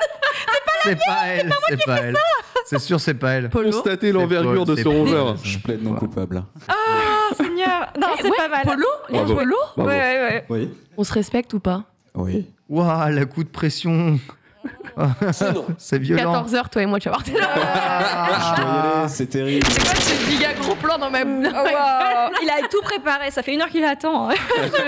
J'ai senti, c'est parti. Allez, bon, bah, du coup, ouais, c'était Laura, effectivement. On va passer sur le deuxième rat. Qui nage très bien d'ailleurs. C'est vrai. Bon nageur. Notre rat suivant, s'il vous plaît. Pas une autre banne. Waouh. C'est Metal Gear. Non. Ah non, il envoie sa colonne vertébrale. Ziken. C'est Oblivion, le rat d'Oblivion. Non. Half-Life. Non. Mortal Kombat. Non. Alors ça se prononce Mortal Kombat. Un dernier. Morrowind. Non. Peut-être au taxo une dernière réponse, non? Non, j'ai rien qui me vient. Il est difficile celui-ci, surtout que peut-être... dans c'est de la PS1, mais... Alors, exactement, c'est pourquoi je l'ai choisi. Dis-toi que c'est un jeu sorti en 2018. De quoi? Et oui, il s'agit de Dusk, qui est tout simplement un jeu très récent, un jeu rétro FPS qui se veut exprès, plongé dans les années 90. On retrouve en fait toute cette dimension de pixels créée par David Zimanski. C'est un jeu qui avait été présenté, c'était pas l'année dernière, mais l'année d'avant. On l'avait revu à l'E3 dans la section jeux indés. Okay. C'est les jeux de JK, ça. Avec cette espèce d'effet fisheye de l'époque. Ah oui, non, mais c'est catastrophique. Donc, c'est un jeu FPS où il va falloir retrouver pas mal d'armes, se défendre. Donc, on voit, c'est vraiment les années 90. C'était le plus difficile. Dommage. Franchement, j'ai cherché un rat dans un décor qui aurait été viable dans un jeu. T'as pas vous capter Laura, mais il est là. Écoutez, je suis triste de savoir que vous n'êtes pas très très bon. On va aller sur le deuxième rat, s'il te plaît. C'est mal. C'est très mal. Attention. Rat. Ah, celui-là c'est facile. Oh, c'est dans... vous l'avez. Je l'ai plus. Le chat là. Ah oui, j'ai oublié de fermer le chat, pardon. Ah, vous êtes sérieux là? Non, regardez pas le chat. Ça, c'est un RPG occidental, donc c'est un Morrowind, un truc comme ça. Ouais. Mais c'est pas... Mais ça y ressemble pas en fait. L'interface y ressemble pas. Tu y es presque. Neverwinter Night. Non, attends. Faut que tu buzzes, mais... Non, c'est pas Vermintide. Si, Vermintide, c'est ça. Let's go. Putain, je l'ai en fait, t'avais raison. Oui, mais tu l'as. J'étais en mode, non, c'est pas lui. Attends, c'est le... C'est le Warhammer Vermintide 2 qui est sorti aussi en 2018. Et si. Merci. Ce jeu coopératif jusqu'à 4 joueurs, bien sûr, développé par Fat-Charge. Évidemment. Et en fait, on peut retrouver de nombreux ennemis qui ressemblent à des rats. En fait, il y a plusieurs types de rats humanoïdes qui existent. Et voilà, tu affrontes des hordes et des hordes et des hordes de rats. Donc on les voit un peu, c'est un petit Plague Tale, bien sûr. Donc il y a un peu de sang, évidemment, mais un peu, oui, bien sûr. On voit même plus l'écran. Warhammer Vermintide 2, évidemment. Bien joué, Lox. Tu sais que je me fais... C'est grave, faut que je fasse confiance. D'ailleurs, fais-toi confiance. Première intuition, first one, vous y allez, vous la sortez. À 100%. Parce que sinon... Continue comme ça. Attention, le troisième. Alors, est-ce que j'ai fait un de ces jeux? Celui-ci... Et c'est pas là. Ça diffuse des vidéos et voilà. On est en live par contre. Ouais. Dis donc Paul. Ah non, c'est pas le bon, mais c'est pas grave. Hold Shift to Spring. Et ça c'est le 4e, d'accord? Ok. Vas-y. Attends, il y a une natte là. Vous l'avez. Comment il s'appelle ce jeu Xbox là? Que j'arrive pas à me souvenir du nom. Je pensais qu'en buzzant il allait me revenir, mais je me suis biaisé. Je me suis biaisé, excusez-moi. Alors il y a un énorme indice, il y a vraiment un giga indice qui est basé sur toute cette chronique. Oh. Bah c'est Plague Tale, en fait, c'est le premier Plague Tale. Tout simplement. Plague Tale Innocence. Par contre, je vois rien de l'image. En fait, surtout que cette séquence en fait du jeu est un peu compliquée, elle est un peu floue parce que ça se passe très très vite. Il y a une espèce d'ambiance un petit peu sépia, un peu particulière, mais en fait, il s'agit d'une des tornadorates qu'on peut retrouver dans le jeu. En fait, j'ai eu du mal à voir si c'était bien Amicia et qu'elle avait une natte. Oui, avec la maman derrière. Et si c'était un garçon. Non, c'est ça. Je vois pas. C'est ça. Donc là, on va regarder une tornadorate qui se forme. Voilà. Oui, il va falloir bien sûr les vaincre, on les connaît. Il y en a énormément dans le jeu. Bien joué au Taxou. J'ai la Pokémon, bien sûr, là, pour la remontada. Je suis zéro là pour le moment. Est-ce que tu peux me remettre le 3e? Est-ce que c'est bon pour toi, Paul? Ok, c'est bon. Le 3e. Genius. Normal Genius. El Supramatirate. Paul, t'étais pas prêt pour la vraie question parce que t'étais en train de préparer ta connerie en fait. C'est ça. C'est ça. C'est ça. Mon métier est difficile, s'il vous plaît. Attends, là, ça fait 2 points que je me fais souffler dans le vent. Il est compliqué ton métier, Paul. En plus, comme par hasard, c'est quand une fois j'arrive à avoir la vitesse. Ouais. Ça n'était pas dedans. Non, mais c'était notre roi. Mais ça, là, je me rends compte que je fais peut-être des chroniques un peu trop sérieuses. Peut-être. Moi, j'adore. Moi, j'aime beaucoup. Moi, j'aime bien. Ok, c'est gentil, merci. Mais est-ce que du coup... On est tous avec toi autour de ce plateau. Lox a gagné avec le rat, a gagné avec le rat et a gagné avec le rat de Vermintide. C'est exactement ça. Félicitations. Déjà 3 points. 3 points pour Lox. Pour reconnaître les rats du streaming. Hein. Bah, Laura. Qui d'autre que Laura peut reconnaître un rat? Bah oui, allez, on y va. Est-ce que cette fois-ci on peut retourner vraiment sur les bons? Toujours là où il y a de la bouffe gratuite, Norman Genius bien entendu. Ah, let's go. Alors lui, bah, il est mignon lui. Lui, il est mignon de ouf. KH? Non. C'est de la PS5. Gros indice, ça me concerne. Ça te concerne. Pardon. World of Warcraft. Oui. Mais oui, mais alors... Parce que j'annule en fait, tu l'as mis une fois. J'ai quand même dit c'est de la PS1. Hein. J'annule. Ça me concerne, j'ai tapé. J'annule. Bah oui, il y a un petit tour et on laisse la possibilité aux personnes. Franchement, c'est dans WoW, effectivement. Je suis incapable de reconnaître. Je suis en mode pas là, il y a du carrelage.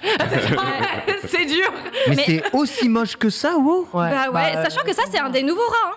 Parce qu'avant, ils n'avaient pas cette tronche-là. Oui, parce que ils n'avaient pas cette tronche-là. Le moteur a été mis à jour plus d'une fois. Ouais. Mais il faut que ça tourne sur une cafetière aussi. Et forcément, oui, c'est vrai. Je veux bien donner 0,5 à Otaksu parce que c'est vrai non, mais on va donner. Il l'a tapé, je l'ai tapé aussi. Il l'avait, mais oui, bien sûr. Après, tout le monde l'avait, évidemment. T'as donné l'indice ultime, donc forcément quoi. Il y a beaucoup de rats dans Warcraft. Il y en a de toutes les sortes, de toutes les couleurs, mais bien sûr, on peut looter également une monture rat sur l'extension. Elle apparaît sur l'extension Légion. Est-ce que tu l'as du coup? Non, mais j'avais commencé à l'époque. C'est un petit peu compliqué, on peut toujours l'avoir accessoirement. On va continuer cette fois-ci avec du coup le 5e et c'est bientôt la fin, donc attention, préparez-vous. Ah, mais c'est terrible, j'en ai pas un. Fallout. Évidemment. Bien joué. Là, let's go. Ouais, voilà. Reconnu à la DA pour les Fallout, c'est les rats qu'on peut retrouver dans le Nuka World, le parc d'attraction, voilà, un petit peu détruit. Donc ces rats qui n'ont plus de poils, qui a disparu avec la radiation. À savoir que si vous approchez un petit peu trop également, ils vous mettent des dégâts de radiation. Voilà, bien sûr, sur Fallout. Il y en a beaucoup, d'ailleurs. Il y a toutes sortes de rats également disponibles à la frappe. C'est un petit peu triste, mais bon. Attention, là, le prochain, ça va être très simple. Très simple. Ultia, la reine Ratus, bien entendu, même si c'est pas ça que t'avais mis. Elle est en train d'assassiner KO. Attention, en fait, tu t'es fait troller ton quiz. Non, mais la prochaine fois, je vais dire que j'ai qu'une chronique, je vais laisser Paul la faire. Voilà. Ultia n'est pas un rat, c'est une ratus. Non, c'est une ratus avec, bien sûr, sa communauté, les petits ratus. Tout à fait. C'est très important de faire des économies, sachez-le. Oui. Ça n'en reste pas moins quelqu'un de très généreux. Ah oui, clairement. Du coup, cette fois-ci, est-ce qu'on a le bon? Oui. Facile. Facile. Oui. Dark Soul. Oui. La remontée incroyable à la fin. Bien sûr, Dark Souls avec son mini-boss, le rat géant, qu'on peut également taper sans vraiment taper, grâce au feu. C'est vrai. Voilà. Il est pas très beau. Oh le cac. Il est dégueulasse. Ce rat aussi vous partage énorement de maladies. Et bien écoutez, on va Ça manque de rats mignons.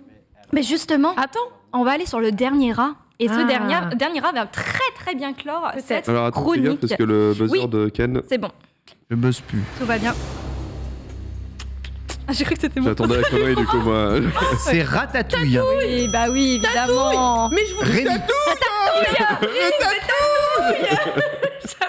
3 points d'affilée. Et avec Ken, c'est un rat qui touille. C'est beau. Évidemment, Ratatouille. Et pourquoi en fait ça clôt très bien cette chronique? Parce que en plus, ce jeu a été développé par Asobo Studio. Vous vous rendez compte que le roi de la touille a eu Ratatouille et c'est beau. C'est beau, hein. En vrai, je suis presque contente que tu l'aies. Oh, merci. Aussi, ce jeu-là, qui est sorti en 2007, développé par Asobo Studio. Roi de la touille. Évidemment, bah écoutez, félicitations. Merci. Félicitations. GG. GG à toi. Merci Paul. Bravo pour le quiz. Bravo. Je savais pas du tout qu'Asobo avait développé le jeu Ratatouille. Qui s'est quand même vendu à 2 millions d'exemplaires. Wow. Mais disponible sur toutes les plateformes, sur PS2, PS3, PlayStation Portable, Xbox 360, Wii, DS, Game Boy Advance, que j'allais dire, PC, c'était que Game Boy, Xbox. Je crois que c'est un petit jeu à patounes sympa. Généralement, t'as un main SKU et après, il se faisait aussi une team Game Boy. Pour les enfants, il est difficile de jouer. Okay. Donc c'est Ratatouille, mais pas pour le Roi Tatouille, du coup. Le Roi Tatouille. Tu es notre Roi Tatouille maintenant, c'est désormais. Merci beaucoup, Chaos. Ça régale. Voilà, vous avez un petit fleuret Gérard. N'oubliez pas un Plague Tale Requiem disponible dès aujourd'hui. Foncez, c'est du bon. Les reviews, d'ailleurs, sont plutôt excellente pour le jeu. Et si vous voulez vous faire un avis plus précis, ce sera juste après dans Fullscreen cette émission. On va enchaîner avec le résumé de l'actualité du jour avec Lox. C'est parti.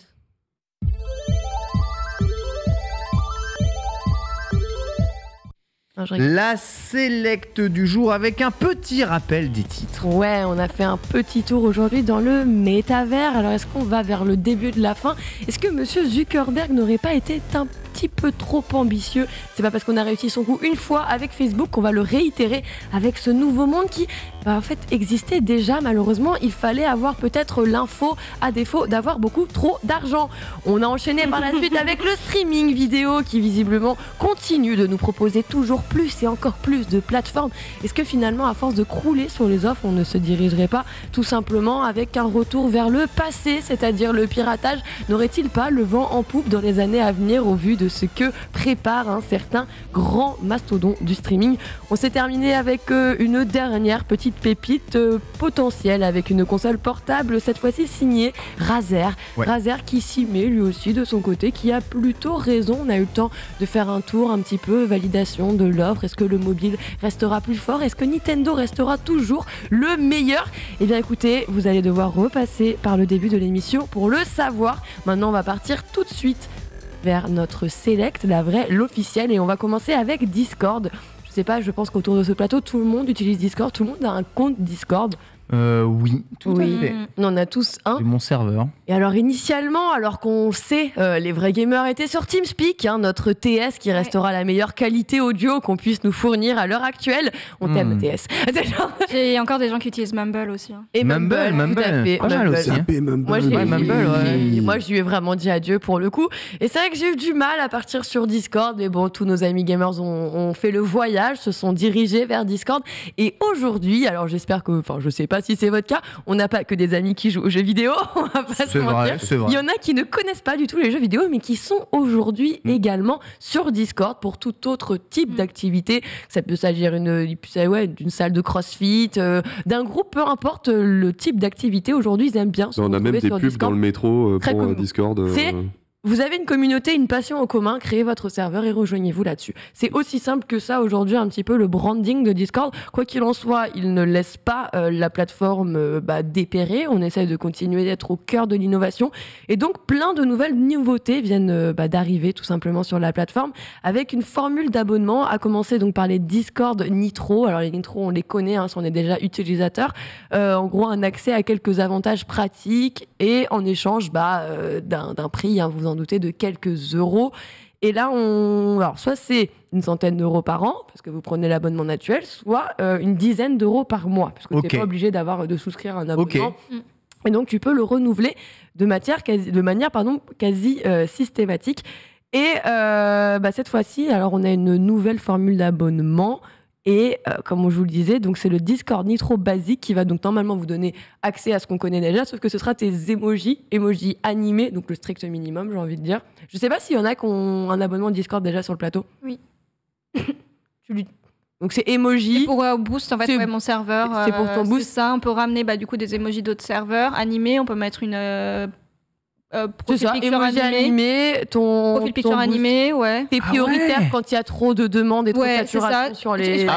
Voilà, c'est ça. Tu peux changer, les serveurs. Enfin, tu peux, t'es prioritaire. Effectivement, c'est ce que tu as dit en fait. C'est-à-dire que lorsqu'il y a trop d'utilisateurs qui sont justement connectés en même temps et que un peu comme Twitch, tu sais, avec au niveau des flux, il y en a qui vont remonter, qui auront un meilleur flux que d'autres.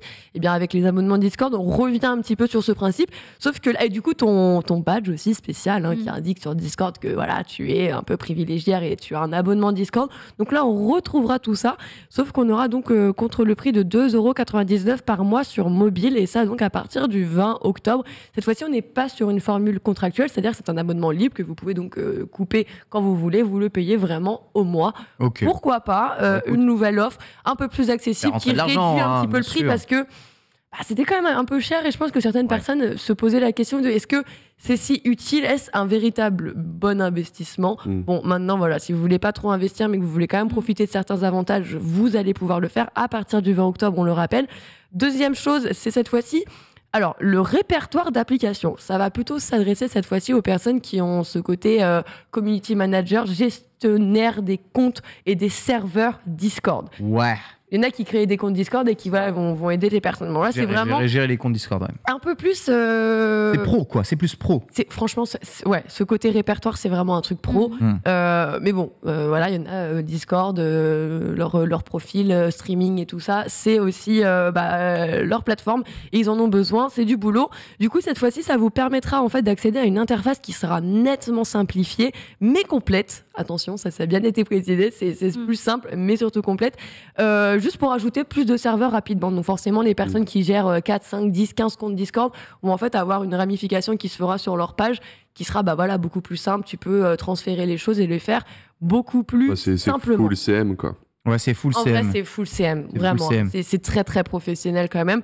Et le deuxième point, il vient un petit peu là-dessus aussi. C'est les activités qui seront donc à prendre en compte, qui vont permettre cette fois-ci aux utilisateurs de partager leur expérience de groupe. Vous le savez, sur Discord, quand vous jouez, vous pouvez aller streamer votre écran, vous pouvez aller partager tout ça avec votre communauté. Toujours, on le rappelle, on n'a pas forcément cette ambition de devenir tel un réseau social, tu sais, qui va aller s'ouvrir et potentiellement aller shipper des personnes pour les ramener chez eux.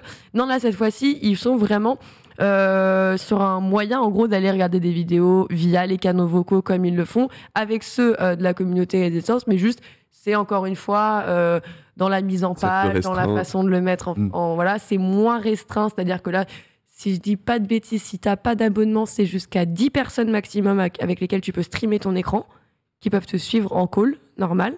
T'es limité de toute façon, genre t'as un chiffre. Oui, je sais plus combien. Et surtout, il me semble que la qualité est bien moins meilleure quand t'es pas abonné. C'est limité à 720p. Le partage d'écran Discord, c'est utile. C'est super bien sûr. Il y a beaucoup de watch parties, beaucoup de réunions, beaucoup de trucs comme ça. Franchement, c'est vraiment très très lucide. Enfin, c'est très bien optimisé. Rien à dire là-dessus. Non, mais pour le coup, donc vous allez pouvoir plus facilement interagir et partager vos expériences en direct avec les personnes de votre communauté. En gros, ça ressemble plus à un réseau social sans en être un, c'est-à-dire qu'on va pas aller chercher des cibles à l'extérieur de son serveur, mais vraiment plus de visibilité et une façon plus simple d'aller suivre ce qui est en train de se passer. Cette fois-ci, ce sera donc disponible le 18 octobre. Donc le 17 pour le répertoire, le 18 pour les activités. Voilà, donc on a pas mal de nouveautés. Bon, il y a un patch note qui est beaucoup plus complet, vous avez compris, on va pas faire une chronique littéralement sur toutes les nouveautés qui vont arriver sur Discord. En tout cas, vous connaissez ce nouvel abonnement. Si vous étiez tenté par les nitros et les boosts, voilà, sachez qu'il y a quand même un nouvel abonnement qui sera beaucoup plus accessible et moins onéreux pour les utilisateurs. Let's go. Eh bien écoute, ça régale. Discord se met à jour. Overwatch se met à jour aussi avec un nouveau modèle économique. Fini les lootbox, tout le monde devrait être heureux. Overwatch 2, chapitre 9. Oui, je sais, on vous en parle beaucoup et on n'a pas fini de vous en parler, puisque oui, je sais, on a parlé du lancement un peu compliqué, des DDoS au moment du lancement, du crash lorsque vous lancez le jeu, le crash total de votre PC et de l'enquête qui a été lancée suite à ça. Cette fois-ci... C'est pas arrivé beaucoup. Non, c'est pas... Si Blizzard lance une enquête, c'est que peut-être ça arrivait quand même. Mais c'est pas grave, ça fait partie des lancements des jeux. Ça peut arriver sur n'importe quelle licence. Et cette fois-ci, bien écoutez, alors on avait aussi une autre remontrance, un petit peu personnelle aussi, parce que c'est mon cas de mon côté. Vous savez, la monnaie principale du jeu, les pièces jaunes, pièces Overwatch, qui donc est assez difficile à se procurer en juin. C'est-à-dire que chaque semaine, quand vous jouez, vous avez la possibilité de récupérer des petits défis. 60 pièces. 60 pièces ? Oui. Attends, mais c'est combien un skin ? C'est beaucoup ou pas ? Alors, un spin coûte minimum 1000 pièces. 1000 pièces ? Qui correspond à 10 €. Attends, mais... Je les entends Combien? Et tu peux en récupérer que 60 par semaine. Oui. Mais c'est quoi? Mais en plus, il y a tellement de skins. Mais ça n'a pas de sens. En gros, le seul moyen de récupérer plus de pièces, c'est de souscrire au Battle Pass parce que tu as le Battle Pass gratuit ou sinon tu prends le Battle Pass à 10 € là aussi et tu peux récupérer plus de pièces que 60 pièces. En tout cas, si tu joues à ce free-to-play sans investir aucun argent, tu ne récupéreras que 60 pièces par jamais semaine. t'achèteras quoi que ce soit avec ça. C'est pas si gratuit que ça. Pardon. Bon, après, ça sert à rien, les skins, on s'en fout. Et c'est des cosmétiques, alors, ça t'empêche très pas. bien. Là où, attention, quand même, parce que je sais que j'aime bien taper, voilà, mais j'aime tirer et taper. Le truc, c'est que, bon, là où ça me dérange moins, c'est que tu vas pas être plus fort parce que ton skin est différent. Non. Ça ne déséquilibre pas. Peut-être que t'as plus confiance en toi et que t'es meilleur. C'est dans la tête. Mais tout ça, c'est dans ta tête. Par contre, pourquoi faire un système de monnaie virtuelle si tu sais pertinemment que cette monnaie te permettra de rien acheter à moins que tu joues 3 mois pour acheter un truc, quoi. Tu joues très longtemps, autour de nombreuses semaines, donc en fait ça va te maintenir sur le jeu. En tout cas, petite question, c'est que ça c'est autre petite information que j'ai vue sur Reddit, on a Rêve Joystick qui apparemment s'est amusé à faire un calcul. Moi, j'ai pas compris cette phrase parce que à quelle heure c'est amusant de faire des calculs, je ne sais pas. Mais visiblement, désolé, Ken. Oups. Tu m'en veux pas. Hein. Non, je t'en veux pas. Mais ça t'amuse de faire des calculs? Ah ouais, moi j'adore. Ça amusant. Ok. Moi j'aime bien calculer, moi. J'aime bien calculer. J'aime bien calculer parce que tu sais, ils font les calculs, les développeurs aussi. Ils sont pas bêtes, crois-moi. Et ils savent très bien, on va leur mettre ça pour que aussi dans leur tête ils se disent mais c'est beaucoup trop long. J'ai pas envie d'attendre, donc je paie. Mais il y a plus de loot box dans Overwatch 2. Il n'y a plus de loot box et moi ils ont pas fini. Ils ont pas fait mon transfert de compte attente. J'étais en liste d'attente et j'ai perdu tout mon argent. Et moi bref, c'est pas la question. Mais la vraie question du calcul, c'est Rêve Joystick qui s'est demandé combien. Juste combien? J'ai juste regardé vos yeux à chacun. Il s'est arrêté là. Combien de dollars faut-il dépenser pour obtenir la totalité des skins Overwatch 1? Oh, de toute façon, ils sont importés, on est d'accord. Un petit 22K tranquillement. C'est moins. 15. C'est moins. Ouais, attendez, les gars, je sais pas. Calmez-vous. Un skin d'une arme sur Valo, c'est 70 balles. Donc on peut aller vite. C'est pour ça qu'on crie beaucoup sur Overwatch et tout, mais c'est pour ça que depuis tout à l'heure, je suis pas choqué parce que tu me dis 10 balles de Battle Pass, je suis là, c'est cool, c'est la moitié du prix de Valo. Pendant que j'étais en train de dormir et je vois Pokémon. C'est combien une Fiat Panda? Une Fiat Panda, c'est 9 999. Eh ben c'est 10K, tout à fait. Oui, voilà, on y est. Wow. Et dis donc, je lui ai sorti le prix d'une voiture, il m'a sorti vraiment le prix d'une... Ça se voit qu'on est avec l'anime, on a des gens de Let's Go sur le plateau. Oui, c'est ça, exactement. Ils s'y connaissent, attention, ils sont imprenables. Oui, il est bien parti, donc faire le cumul de tous les... Que pour les skins du 1 Alors, oui. Que pour les skins du 1, d'accord. Ah ouais. Ah, il y a les voix aussi. Après, en fait, c'est ça. T'as les emotes, t'as les sprays, t'as les patchs, donc t'as plein de choses assez différentes. Là, on sait vraiment... Il y a les espèces de tags, et puis le dollar égale euro aujourd'hui. Oui, c'est pour ça que là, 10 226 dollars, c'est 10 000 euros. On n'a pas besoin d'aller faire de conversion. On est d'accord que tout ce qu'on a récupéré dans le 1, on le garde dans le 2, non? Moi, j'ai ce problème-là actuellement qui n'est pas forcément le cas. En fait, il fallait faire, tu sais, la fusion du compte, il fallait transférer et dépenser, soi-disant, ces trucs. Moi, je veux bien les dépenser. Je l'ai pas fait, moi. Moi, alors, je t'explique. Moi, j'ai voulu le faire, mais effectivement, je me suis retrouvée face à un problème. C'est que j'avais 2 comptes, un compte PC, un compte PlayStation, ok. Mon compte PlayStation, il tournait, il était partagé et tout. J'ai arrêté de souscrire à mon compte PlayStation Network, je ne le partage plus avec personne et il n'y a plus personne dessus. Ce qui fait que là-dessus, j'étais peut-être, ce compte-là, il devait être, je vais au moins avoir 400 heures sur PlayStation, ce qui fait au moins niveau 600 et quelques, ce qui fait beaucoup d'argent. Mais le chat me dit que c'est automatique normalement. Calmons-nous. Moi, j'ai plus d'argent, les gars. J'espère bien que c'est automatique. Mais j'ai plus les lootbox et j'ai plus ma thune. Alors peut-être que tu perds ce que tu n'as pas réussi à ouvrir, mais les skins acquis... Non, les pièces. Les pièces aussi, d'accord. Bon, ça, c'est comme FIFA. Parce que moi, j'ai été la Day One, donc je l'ai payé 60 balles le jeu, en fait. Tu vois. Donc si après, j'arrive sur Overwatch 2 et on me dit, au fait, tout ce que t'avais... Ça va pas être... tu vas voir, moi, je viens de récupérer mon compte seulement. Le transfert a été fait là. Je l'ai revu ce week-end.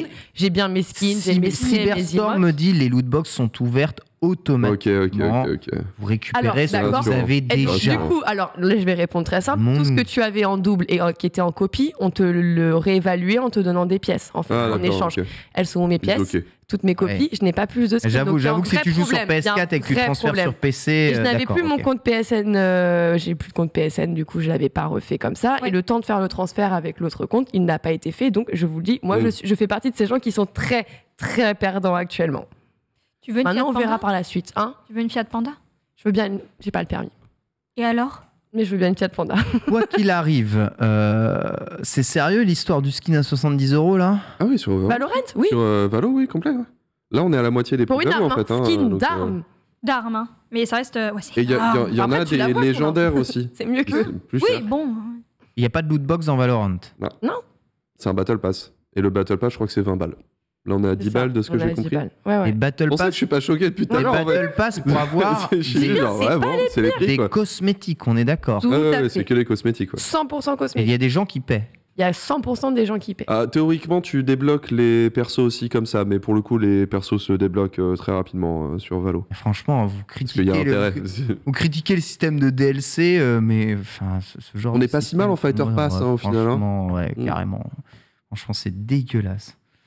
Dégueulasse, mais business is business. Mais, vous pouvez dire que c'est un pack, je m'en fous qu'il y ait 3 ou 5 trucs pour des cosmétiques 70 balles, mais on va où? Enfin, allez, passons à autre chose. Le monde est fou. La suite. Ouais. On va parler d'Horizon et d'une Assos avec Assos. J'aurais dû rien dire, je l'ai rendu chaque fois. Non, je comprends pas. Non, mais où est-ce qu'on va là? Loin, je te le dis, aussi loin que certaines collabs. Alors peut-être, on va voir, on va juger le flow, on va le faire tous ensemble. Assos, peut-être que vous connaissez le site. Assos, bien sûr. Vous avez déjà commencé sur Assos? J'ai déjà commandé une fois sur Assos. J'ai l'abonnement Assos Première. Non. Je savais même pas que ça existait les abos pour ce genre de trucs. Pour la livraison gratuite. Ouais, tu le payes en 24 heures. Ça te met des trucs, voilà. Après, t'es avantagé. Tu es Yankee de fou en fait. Je l'ai même pas pour Uber Eats alors que je suis un gros Yankee. Tu peux sur Deliveroo? C'est ta Prime. En tout cas, on va revenir juste parce qu'on a le temps qui défile et du coup, il faut que je reprenne tout ça. Oui, écoutez, Guerrilla Games a sorti une nouvelle collaboration. Ils l'ont annoncé hier ou avant-hier. Ils ont mis un teasing avant-hier, ils l'ont annoncé hier. Avec une collection donc plutôt streetwear / gaming forcément puisqu'il est en rapport avec la licence de Horizon Forbidden West avec leur marque Horizon Raw Materials. Du coup, on est sur une collection actuellement à destination plutôt de l'Europe, du Royaume-Uni, du Japon et de l'Asie. Les Américains vont devoir attendre avant de pouvoir mettre la main sur cette collection qui n'arrivera chez eux qu'en 2023. On retrouve alors du coup un petit sweat à capuche unisex oversize avec imprimé sur l'ensemble quand même au prix de 49,99 €. Pareil, sweat à capuche, la chemise, la chemise Ken, tu la portes cette chemise? Ah, je porte cette chemise tous les jours. Pourquoi tu mens? Là, 37,99 € Ken. Moi, je vois bien ça sur Panta. Oui, Panta, 100%. Panta, il prend ça. Ça changera de sa chemise Cobra. Non, pardon. Ah bah non, Cobra tout pour rien. 34,90 37,99 cette chemise unisex, elle aussi. Comment? Non, mais c'est juste des imprimés. Je pensais que c'était une collection qui était en lien peut-être avec les crafts qu'on faisait dans le jeu. Alors, il y en a. J'ai mis un lien. Je vais dire que j'ai été un peu fouillée. Ce que j'ai dit, franchement, je suis désolée, mais c'est moche. Moi, je le mets pas. Vous avez le droit de le mettre. J'aime pas. Non, je n'aime pas. C'est pas moche. Je n'aime pas. Je suis pas fan. Tu n'es pas le public visuel. Je ne me baladerai pas comme ça dans la rue. Voilà. Même pas chez moi. Il faut avoir même pas le dimanche en slip, ok? Ceux qui ont une classe, une assurance naturelle, tu vois, je pense que l'AMUA, il peut porter ça, aucun problème, tu vois. T'es en train de dire ceux qui peuvent tout porter. Donc voilà, c'est exactement ce que je viens de dire. Mais ça me ferait difficile, moi, de porter ça. Alors, Polo, est-ce que tu peux prendre le lien que j'ai mis, qui est juste l'ensemble gris, très basique, streetwear, qui cette fois-ci coûte... Ok, Luna, ça se porte. C'est le seul que je trouve que je peux porter, parce que très... Comment dire? Alors attends, fais voir le dos. Basique. Fais voir le dos. Non, il est basique. Tu vois, il y a juste basique, une petite mais plume. un gros imprimé quand même. La surcouture, tu sais, qui est fait un peu 80s, 90s. Ok. Il est, franchement, c'est le plus ok. En fait, c'est le plus sobre. C'est celui qui ressemble plus à quelque chose de portable et de mettable. dans ta vie au quotidien. Voilà, c'est ma petite pièce préférée, je vous l'ai sortie, c'est la seule et unique à laquelle je trouve du drip. Voilà. Les gens, ils écrivent quand même pyjamatière. Bon, écoutez, ça parlera pas à tout le monde n'est pas streetwear. Désolée, mais à partir du moment où tu proposes une collection de vêtements qui s'appelle gaming c'est dans ta chambre, donc c'est du pyjama. Hein. Moi, je gaming avec mon téléphone dans le train. Gaming quand même. Et tu es en streetwear aussi. Enchaînons, ma très chère Lox. Je suis streetwear et on va enchaîner là-dessus. Vous avez drippé ou pas, en tout cas, vous avez l'info sur cette collaboration. En parlant justement de grandes licences et de choses qu'on apprécie, cette année, on a eu le droit à un film quand même, The Batman. Vous l'avez apprécié ou pas? En tout cas, Matt Reeves a plutôt, moi je trouve, bien réussi à faire son travail. Et cette fois-ci, on va parler d'une série qui devrait arriver par la suite, Le Pingouin. Oui, Le Pingouin, mais pas avec n'importe lequel, puisqu'il est Voilà, le pingouin, si vous avez vu The Batman, était incarné par notre ami Colin Farrell. On était ravis de le revoir en écran, méconnaissable et très bien joué. Moi, j'ai vraiment apprécié de le voir là-dessus. Et justement, après son interprétation dans le film, cette fois-ci, il va avoir le droit de renfiler son costume pour une série qui sera donc consacrée au personnage et qui devrait donc commencer son tournage début 2023. Wow. Alors, clairement, il a hâte de commencer. Et la bonne nouvelle qu'on a appris, c'est qu'en fait, le film se déroulera dans la même timeline. Ça veut dire que la série commencera une semaine après les événements du film The Batman. C'est-à-dire que Gotham est un petit peu sous l'eau encore. Il a vécu quelques secousses. Je ne vous spoil pas. Suite du film en série via le pingouin. Exactement. Et qui, du coup, se déroule littéralement sur la même timeline, puisque une semaine près, on y est. On est en plein dedans. Et donc, pour le mentionner, pour vous dire à quel point il a hâte, il dit donc Gotham est encore sous l'eau. J'ai lu le premier scénario du premier épisode. Il s'ouvre sur mes pieds, qui éclabousse. Voilà, je vous spoil pas trop, mais il a hâte de voir justement cette première mise en scène. Les autres infos qu'il nous dit, c'est que la série est envisagée pour le moment comme une histoire qui durait donc sur 6 ou 8 heures.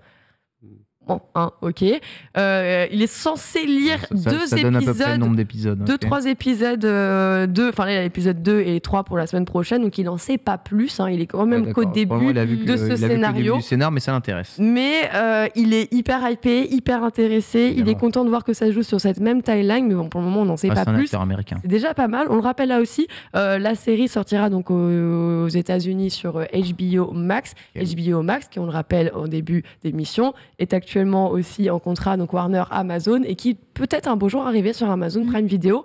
C'est plutôt cool, on a hâte de voir ça. Autre chose, on va continuer sur One Piece Red cette fois-ci et son succès en salle, puisqu'on peut le dire. Oui, sans surprise, le titre a été plébiscité au Japon, mais pas seulement, chez nous aussi, il a bien marché. Tu l'as aimé ? Moi, j'ai beaucoup aimé One Piece Red. Et j'écoute sa bande-son tout le temps. Je vois que tu la chantonnes directement. Ouais. Je me suis dit, c'est chantonne... Vu, pas vu ? Non. Pas vu encore. Bon, écoutez, en tout cas, que vous l'ayez vu ou pas vu sur ce plateau, il semblerait que le nombre d'entrées en salle se soit parfaitement fait, puisqu'après 9 semaines, on est quand même sur 12 millions d'entrées et un chiffre d'affaires estimé tout de même à 112,48 millions en ce 17 octobre dernier. Okay. Et comme je le disais, alors que le film, lui, de son côté, il est sorti depuis le 10 août, alors nous, on a pu en profiter dès le 10 août ici en France. Les Hollandais, c'était pareil. On a quelques petits privilégiés qui ont pu y aller. Sachez que ça n'a pas été le cas partout en Europe, c'est-à-dire que là, le 13 octobre dernier, le film est arrivé donc en Allemagne et en Autriche, et là, il continue de sortir au compte-gouttes dans certains pays, c'est-à-dire que le 14, c'est en Roumanie, le 3 novembre, il sortira officiellement en Espagne, en Italie pour le 1er décembre, le 4 novembre pour le Royaume-Uni et l'Irlande, et jusqu'au 18 novembre et le mois de janvier pour la Norvège et la Finlande. C'est-à-dire que ça va vraiment s'étaler sur du long terme. Le temps de gérer les subs et les dubs, en fait. Ça. J'avoue. Ils n'ont pas eu le temps. Exactement. Et du coup, là, on peut s'attendre à ce que ce chiffre, justement, soit revu en augmentation jusqu'à ce que 2023, on vous sorte vraiment des chiffres qui, à mon avis, vont être impressionnants et feront peut-être le plus gros succès d'un film One Piece au cinéma, puisqu'il n'aura jamais été aussi disponible dans toutes les salles. Ça, c'est vrai aussi. Justement, pour accompagner la longue attente de certains pays, par exemple, je vous le disais, le 13 octobre dernier, donc il est sorti en Allemagne ou encore en Autriche, sachez qu'il y a eu un camion spécial Bandai Namco qui s'est baladé justement aux couleurs de One Piece, qui avait sillonné pas mal de rues et qui faisait la promotion justement de la sortie du film. Et d'ailleurs, on pouvait apercevoir un chapeau de paille géant pardonnez-moi, je n'ai pas fait allemand, au Akershire Market. Oui, Markt. Ah, tu vois, je l'ai dit à l'anglaise. Markt. Alors que ça, on le dit en Hollande aussi, Markt. Mais bon, le Markt, voilà. En Italie, du coup, toute la ville de Lucques, elle sera donc complètement envahie de références en film, puisqu'ils vont accueillir justement le Lucca Comics et le Games 2022. Donc, ils vont vraiment utiliser l'événement comme... tremplin. C'est tremplin parfait, voilà. L'excuse, l'argument pour... donc voilà, pas mal de décorations. One Piece peut-être a mis du temps à arriver sur certaines villes d'Europe, mais en tout cas va pouvoir s'étendre comme il faut dans les vitres, et peut-être qu'on n'aura jamais vu autant de One Piece dans les rues. 12 millions d'entrées pour le moment, c'est très très bien, et ça va faire encore plus à l'avenir. Et tu sais, il y en a un qui a fait plus de 12 millions d'entrées au cours de sa carrière, à mon avis. Tu sais à qui je pense? Un vieux monsieur dans l'Indiana Jones. Oh, Harrison Ford. Ouais. Et votre héros explorateur aventurier préféré d'une certaine époque n'est pas prêt de prendre sa retraite. On transitionne très directement là-dessus. Wow. Harrison Ford a 80 ans. Il a exactement 80 ans. Écoutez, n'a pas dit sa dernière réplique, puisque après toutes les rumeurs qui revenaient sur le fait qu'il pourrait potentiellement venir et intégrer le MCU, le Marvel Cinematic Universe. Eh bien écoutez, ça y est, c'est officiel. Il jouera le rôle du général Thaddeus Ross. Mais arrête. Eh ouais, dans Captain America New World Order, qui lui sortira de son côté en mai 2024. What the fuck. Eh oui, Harrison Ford arrive pour de vrai. Alors on le rappelle, c'est un personnage clé qu'on avait vu dernièrement, c'était dans l'incroyable Hulk en 2008. Malheureusement, son acteur, William Hurt, lui est décédé au mois de mars dernier. Donc il ne peut plus incarner ce rôle. Et donc voilà, il nous fallait quelqu'un avec beaucoup de charisme, avec une carrière plus que viable. Et cette fois-ci, du coup, donc c'est bien Harrison Ford qui reprendra le rôle de Thaddeus Ross. Ok, d'accord. Exactement. Et donc ce sera réalisé par Julius Onah, qu'on connaît pour The Cloverfield Paradox. Oh, bordel. Et donc, voilà. Par la suite, d'ailleurs, pour Harrison Ford, on terminera là-dessus. En gros, il va rejoindre aussi Thunderbolts, qui lui arrivera en juillet 2024. Donc voilà, on enchaînera par la suite. Vous le reverrez, dans tous les films Marvel, dans lesquels, écoutez, le fameux Thaddeus Ross arrivera par la suite. À 80 ans, il remplace quand même quelqu'un qui est décédé de vieillesse, on rappelle. Donc au cinéma. Allez, on va pas porter le mauvais œil. On te souhaite de vivre encore de très la longévité de l'acteur violent quand même. Et on termine par Google et son mode incognito. Cette petite anecdote de l'improbabilité. Oui, le mode incognito qui a été ciblé par une plainte. Est-ce que vous pensiez être protégé lorsque vous utilisez votre navigateur privé? Non, personne. Je ne suis pas sur Internet. J'ai un petit pense vraiment être protégé sur Internet. Je suis pas là. Et peut-être que tu t'es fait douiller, parce que oui, complètement. Donc le mode privé, il est pas privé. Ah, mais loin de là, mais très loin de là. Et écoutez, après une enquête d'ailleurs qui révélait la semaine dernière que Google Chrome était le navigateur le plus sujet aux failles de sécurité, on a une nouvelle affaire qui vient nous faire couler. C'est aussi le navigateur web le plus utilisé. C'est vrai. Oui, c'est pour ça que ça a complètement entaché la marque de Google, parce que c'était une référence jusque-là, et on apprend que le navigateur le plus utilisé est malheureusement le moins sécurisé. Non, il est le plus ciblé par les pirates. Le plus ciblé par les pirates. Oui, c'est vrai. Oui, c'est vrai que la tournure est un peu. Ouais. Mais du coup, si t'es le plus ciblé, c'est qu'effectivement, on arrive à te taper dedans et que ça se fait assez facilement. En tout cas, qu'est-ce qui s'est fait? C'est qu'alors que ce mode incognito est brandé, littéralement sur ce côté discrétion, il s'agit plutôt d'une régie publicitaire pour faire suivre vos agissements en ligne. C'est-à-dire que ce mode, en fait, permettait simplement de ne pas enregistrer votre historique de navigation pour vous. C'est tout. Pour vous, voilà. Et c'est tout. Par contre, en dehors de ça, cet historique était bien cumulé. On le réutilise. C'est la même chose, en fait. En gros, le mode privé, juste il n'enregistre pas ton historique de nav. En même temps, il est utilisé principalement ça, généralement, le mode privé, tu vois. D'accord, super. Le problème, c'est que oui, on a eu des mails, donc c'est Lorraine Touhill, responsable marketing de Google, qui a adressé un mail du coup à Sundar Pichai dans le site Bloomberg, dans lequel on fait référence. Donc c'est des mails qui datent de 2018, qui reviennent donc sur quelques problématiques de sécurité, en disant « Nous sommes limités dans la façon dont nous pouvons promouvoir la navigation privée, car elle n'est pas vraiment privée. Cela nous oblige à employer un langage flou et faux fuyant. » Genre, c'est du marketing. Genre vraiment, on vous met... C'est le secret de Polichinelle depuis des années de Chrome, quoi. Incognito n'a d'incognito que son terme. Genre, il ne l'est pas.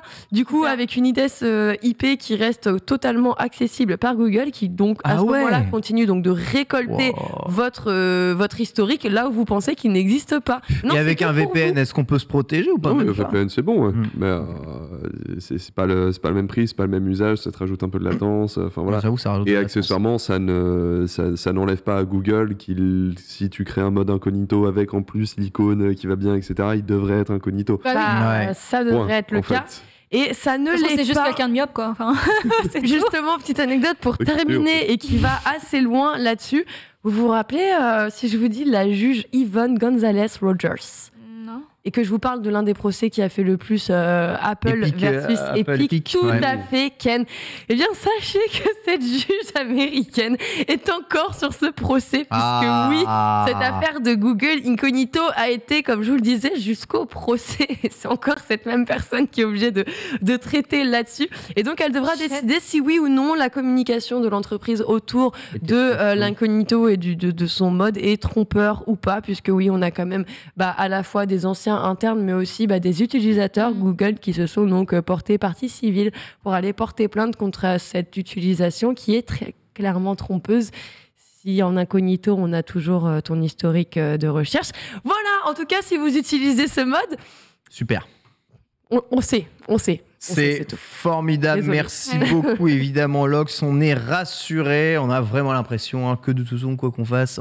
rien Internet n'oublie rien.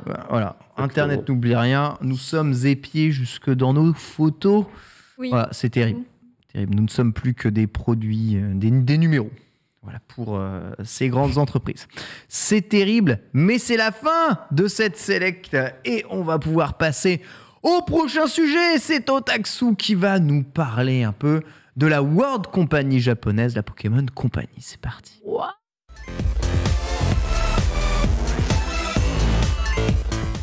Il domine le monde des mascottes et de la plus grande licence au monde, The Pokémon Company, est mise en évidence par Otaksu aujourd'hui. Et oui, parce que justement, tu l'as dit, même si tu as un peu spoilé, Pokémon est une licence énorme à travers le monde. On a un nouveau jeu Pokémon qui s'apprête à voir le jour, Pokémon Écarlate et Violet, plus précisément, mais il y a toujours les mêmes débats autour de ces jeux-là dans la bouche des observateurs. Pourquoi la série de jeux vidéo elle avance aussi lentement? Pourquoi la technique elle est pas au niveau? Est-ce que Game Freak serait pas un petit peu feignant? Le cul posé sur sa montagne d'or à taper un Pikachu dans le ventre pour qu'il crache des thunes et puis salut. Et c'est pour ça qu'aujourd'hui je voulais en fait revenir avec vous sur le cas particulier de The Pokémon Company, puisque c'est une sorte d'ovni dans le monde du jeu vidéo. Mais pour bien comprendre ça, il faut déjà un petit peu comprendre le principe des propriétés intellectuelles. Par exemple, justement, autour de ce plateau, même si hélas KO a fait une petite disparition surprise, quelles sont selon vous les propriétés intellectuelles, les marques, les franchises de la pop culture les plus puissantes à travers le monde? Pour donner un exemple, on a un Marvel, on a un Star Wars. Qu'est-ce qui vous vient en tête comme les plus puissantes à travers le monde aujourd'hui? En 1, Pokémon. Ah ouais. Je dirais en 2, Hello Kitty, probablement, ou au moins Sanrio. Disney, Mickey doit être aussi, à mon avis, très très fort. Et ensuite, après, Star Wars, le MCU. Lox? Moi, pareil, j'aurais mis Pokémon. Puka, elle est repartie. Hello Kitty, elle est restée. Mais Pokémon, Hello Kitty, Mario, ça vend de fou. Mario, je sais pas. Aïe, aïe, aïe. Mario, je sais pas. Tu dis Diddle? Diddle, pas Diddle. Ah, Diddle. Mais voilà, mais Diddle, ça se vend plus, ça existe plus. Ça, c'était particulier de notre génération, je pense. Vous avez pas. Et aussi, je te demande, genre, les propriétés intellectuelles, les marques, les franchises les plus populaires aujourd'hui, qu'est-ce qui te vient en tête? Miraculous. Tu peux penser à Marvel. Peut-être ça, tout ce qui est Marvel. Oui, Harry Potter, c'est vrai. En fait, tu prends tout ce que tu vois en franchise, tu sais, genre les collaborations dans les magasins. Genre Undies, t'as Disney, t'as machin, Harry Potter qui revient toujours, Hello Kitty qui peut taper. En termes de manga, One Piece. Pokémon, c'est toujours là-dedans. Pokémon, ouais. Star Wars. Tout à fait. Très fort. Alors, on va pas. Ça a été dit de toute manière. Tu étais au courant. Si on pouvait mettre le petit classement, parce qu'en fait, c'est Pokémon qui est bien à la première place des marques et des propriétés intellectuelles les plus puissantes au monde. On parle quand même de 92 121 milliards de dollars de bénéfices à travers le monde. C'est 12 000 milliards de dollars de plus que le second Hello Kitty. Effectivement, on a Winnie l'ourson aussi en 3e. On ne s'y attendait pas forcément. À titre de comparaison, Star Wars est 5e. Mario est 8e. Au-dessus de Winnie. Oui, Harry Potter est 10e et le MCU Ant-Man, j'avoue, est à la 11e place. Il n'est même pas dans le top MCU, 10. C'est loin. C'est loin. Donc autant vous dire que Pokémon est c'est du pognon. En jeu vidéo, c'est Mario numéro 1 du coup. C'est ça la barre rouge, c'est jeu vidéo, je crois. Non, le jaune, c'est jeu vidéo de mémoire. Non, jaune, c'est merch. Rouge, c'est jeu vidéo. Oui. Ok. Et donc du coup, oui, Pokémon, la marque la plus puissante à travers le monde. Mais contrairement à ce qu'on pourrait penser, ce ne sont pas les développeurs des jeux originaux qui en sont les uniques possesseurs et exploitants. 2 ans après la sortie des premiers jeux Pokémon à 96 au Japon, les versions rouges et vertes, puisqu'au Japon c'était la verte, et après la sortie des premiers jeux de cartes animés et films, Nintendo, Creatures et Game Freak se sont associés à part égale pour créer The Pokémon Center Company, qui avait pour charge de gérer en fait les différents magasins, les Pokémon Center, à travers le Japon. Et ça a été créé en avril 98, le même mois que la formation de cette alliance. On a eu le premier Pokémon Center au Japon, à Nihonbashi, à Tokyo, précisément. Et c'est justement en 99, avec la sortie des versions or et argent, que de nombreuses propositions de merchandising sont venues pour Pokémon, ce qui a poussé, particulièrement venant de l'Occident, évidemment, parce qu'à la base, ils étaient très Japon-centriques, j'ai envie de dire, ce qui a poussé la transformation de la simple Pokémon Center Company à la Pokémon Company, qui se charge dès lors de l'intégralité du marché. À ce titre, Nintendo est resté plus ou moins l'éditeur des jeux, Game Freak, le développeur évidemment, et c'est Creatures qui a pris un petit peu plus un rôle de validation des produits licenciés, qui est à l'origine d'ailleurs de la création du jeu de cartes, sans forcément s'éloigner de son rôle de soutien au développement. Il a continué à aider à créer par exemple les sprites de certaines créatures, et la création de The Pokémon Company a même été l'un des premiers projets sur lequel Satoru Iwata a travaillé lorsqu'il a intégré Nintendo. Let's go. Alors le plan est simple, à cette époque-là, pour Tsunekazu Ishihara, qui était à la tête de Creatures, c'est assurer la continuité de l'animé Pokémon et surtout sortir un nouveau film tous les ans. On veut faire du pognon. Les opportunités de merchandising sont ainsi gérées principalement par la branche de Creatures, qui va étendre le pouvoir de la marque très rapidement au cours des années suivantes. Pour vous faire un petit topo, en 2001 est fondée la branche américaine de The Pokémon Company, Pokémon USA Inc. tout simplement. En 2006 est fondée Pokémon Korea Inc. en Corée évidemment. En 2009, Pokémon USA et UK sont fusionnés pour créer The Pokémon Company International, qui gère la licence dans le monde occidental. Et ironiquement, l'immense The Pokémon Company a dû en 2011 créer une nouvelle section, Pokémon Center Company, pour regérer les Pokémon Center. On est devenu tellement énorme que ce qui était à l'origine le truc, on a dû créer une toute petite branche pour les refaire. On va se faire une petite pause, parce qu'on a fait quand même pas mal de chiffres maintenant. Pour les chats et le jeu Les gens du plateau, on va jouer un petit vrai ou faux. À savoir, je vais vous donner un produit Pokémon théorique mais officiel. Ok. Il faut que ce soit officiel, sinon c'est trop facile. Voilà. Un produit Pokémon théorique, vous me dites s'il est vrai ou faux. D'accord, s'il a bien existé ou non. Vas-y. Alors, vrai ou faux numéro 1, il existe un avion Pokémon. Oui, vrai. Bah oui. Vrai. Oui, je m'en souviens, j'ai avoir vu des images. Plusieurs. La réponse en régie, est-ce qu'on peut balancer l'image? Oui, évidemment, il existe l'avion Pokémon. Compagnie japonaise. Beaucoup de gens s'en souviennent, effectivement, une opportunité croisée de marketing à l'époque de la sortie de Pokémon Or et Argent. Vrai ou faux numéro 2, il existe une seringue Pokémon. C'est sûr, pour les vaccins pour les enfants, ça devrait très bien marcher. Avec les pansements, tu mets après. Je pense que la réponse est vraie. Attends, une seringue quand même. Vrai pour Ken. Tu sais quoi, en vrai, j'avais plus c'est les chaud pour une compagnie d'aller sur le milieu de la santé avec les vaccins. C'est ça. Peut-être le pansement, oui, donc faux. Pour les pansements, oui. On a un vrai, faux. Pas les seringues, faux. Ouais, faux, c'est chaud quand même. C'est vrai. Et la réponse est fausse. Fausse. Pas déconner non plus. C'est quoi en fait... vas-y, c'est du médical. C'est dur de trouver un truc où il n'y a pas un Pokémon dessus. En fait, opportunité manquée à l'infirmière Joël. Bah oui, évidemment. Oui, mais alors le pansement Pokémon en franchise, je veux bien. En Pokémon, il y a déjà. de collaborer avec un laboratoire pharmaceutique ou de santé ou quoi que ce soit. C'est un peu touchy pour une entreprise quand même. Ça peut être ça peut être une compliqué. seringue, le vaccin, tu vas avoir les pouvoirs de Pikachu et en disant tu te rends compte que non. Il n'y a rien niveau jeu d'argent non plus. Ouais, non, en vrai, je me suis dit après coup... Alors, vrai ou faux, numéro 3, c'est un petit peu lié quelque part. Est-ce qu'il existe une eau de toilette Pokémon? Oui, bien sûr, le petit parfum bizarre, t'inquiète. Sans like Pikachu's vagina. Hein, K.O., tu as l'air d'avoir des doutes tu sais peut-être une autre parfum, mais qui sur les... C'est dégueulasse. Sur les zones, les endroits, peut-être. Tu sais, genre un peu floral, peut-être, non Eh ben, on va voir la réponse en direct. Il y a bien l'eau de toilette T'as été bon, t'as vraiment dit Pikachu. Moi, j'ai dit le parfum il y a bizarre. l'ancienne qui plus est. Pikachu, c'est la mèche, ils sont foutus partout. Attends, eau de toilette natural spray. Eau de toilette natural spray. Sachant que là, effectivement, c'est le packaging américain, donc il y a le français pour le Canada. L'eau de toilette, effectivement, c'est un truc qui existe énormément au Japon. On a des eaux de toilette pour absolument tout. Mais c'est là où j'ai été le plus étonné, en vérité, c'est qu'il y a une version américaine. Parce que l'eau de toilette au Japon, on a même des eaux de toilette pour les persos de Guilty Gear. Donc à partir de là, c'est terminé. Vrai ou faux numéro 4, existe-t-il une exposition de fossiles Pokémon? Non, c'est faux. Oh, ce serait tellement stylé avec les insectes, t'es obligé. Non, tu peux si, pas voir les Pokémon avec les Exposition de insectes. fossiles Pokémon, c'est obligé? Non. Non, mais en fait, je veux dire, historiquement, par rapport à comment il s'est inspiré des Pokémon, tu vois, les insectes, c'est souvent ce qu'on a retrouvé de fossilisé et t'avais trop un jeu à faire. C'est un truc d'un musée temporaire pour attirer les gens dans un musée, il me semble. Moi, tout ce que tu parles bien de tout ce que je fossiles. peux entendre, c'est vrai ou faux. Vrai. Tu parles de fossiles, archéologie et pas fossiles. Oui, Bien sûr. Parce qu'on aurait pu, hein.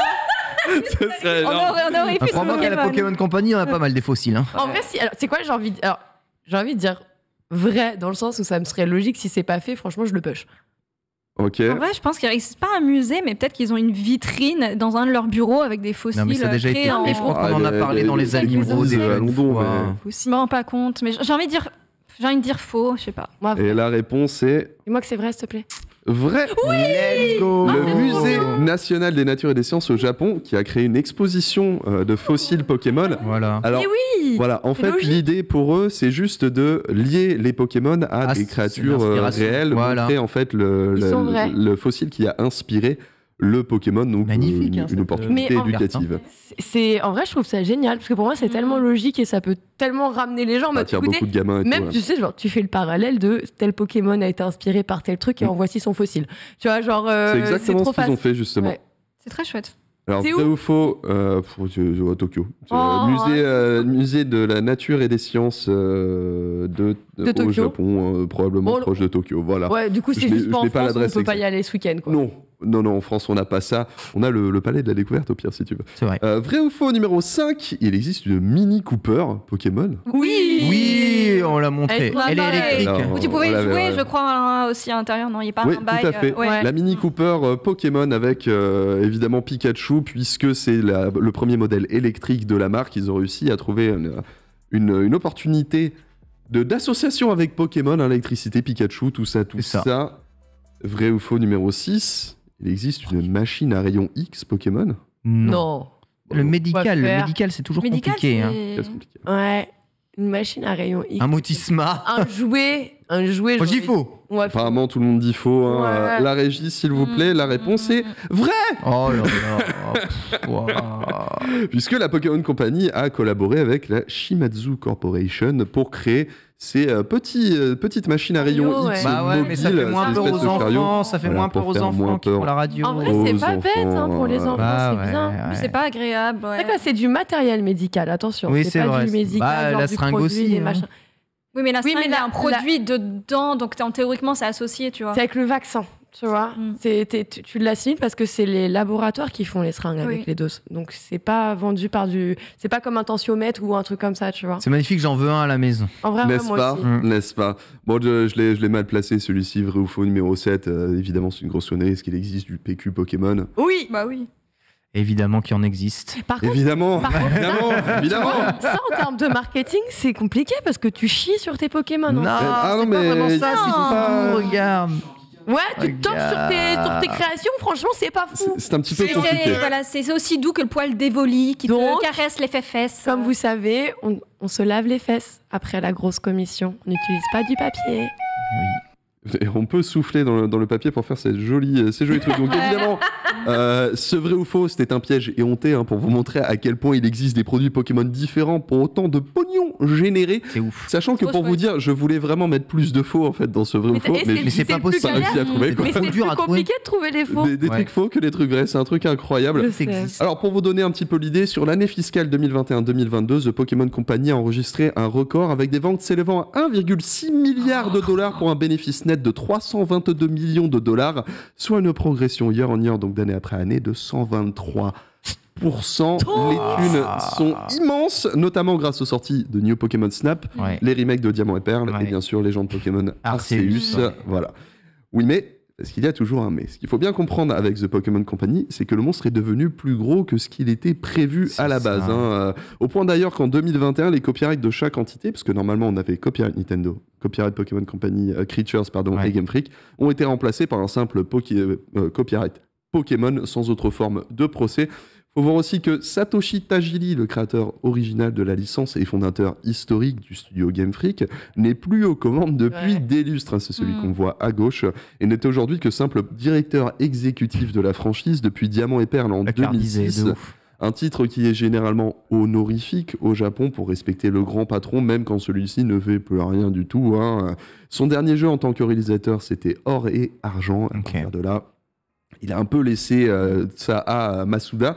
Même Nintendo a été légèrement évincé, puisqu'en fait, la distribution des jeux est gérée depuis 2001 en partenariat avec The Pokémon Company. D'accord. The Pokémon Company est juste devenu un monstre exceptionnel. Il y a une chose qui n'a pas changé, ceci étant, c'est que le développeur des jeux principaux de la série est resté Game Freak tout ce temps.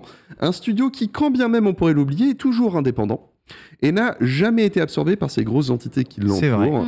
Aux dernières nouvelles, Game Freak n'est toujours composé que de 167 employés en 2021. À titre de comparaison, pour gérer Call of Duty, nous avons Infinity Ward qui a plus de 540 employés de nos jours et Treyarch qui a plus de 620 employés en 2019. Cependant, Game Freak est aussi le moteur d'idée de tout le projet Pokémon, puisque c'est de ces nouveaux titres sortis tous les 2 à 3 ans que dépendent les animés, les jeux de cartes, les films, tout le merchandising qui nourrit la longévité de la plus puissante licence au monde. La pression sur ses épaules est malade, immense. Et le moindre retard est impossible sans tuer dans l'œuf tous les projets de toutes ces autres branches. Justement. Ça. Faut bien voir ça par rapport à justement Game Freak et le rôle de Pokémon Company. La joint venture n'est également pas aussi équilibrée qu'on voudrait bien nous le faire croire, parce que si la licence Pokémon est bien possédée à 33% par les 3 entités chacune, en fait Nintendo possède Creatures et est l'actionnaire majoritaire de Game Freak. Ah, donc ils sont plus gros en fait dans la société que les autres. Et de The Pokémon Company également. Donc autant vous dire que la balance des pouvoirs n'est pas du tout équitable.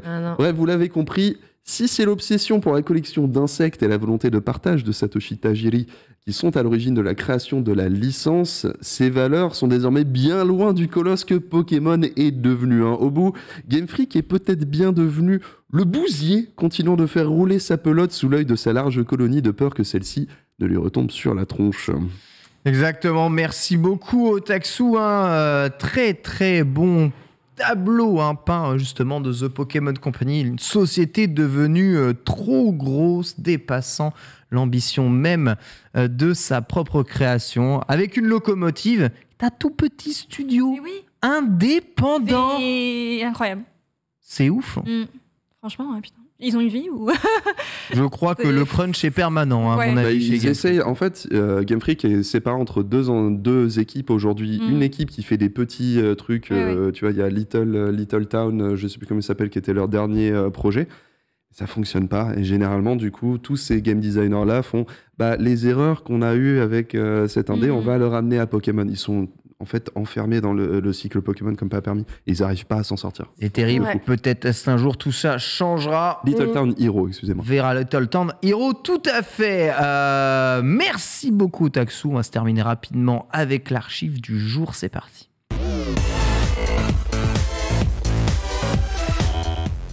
Le parrain fête ses 50 ans. Parrain fête ses 50 ans. Et oui, ton parrain fête ses 50 ans, c'est fou. Non, lui, je sais pas ce qu'il est devenu. Oh là, je vais pas penser là-dessus.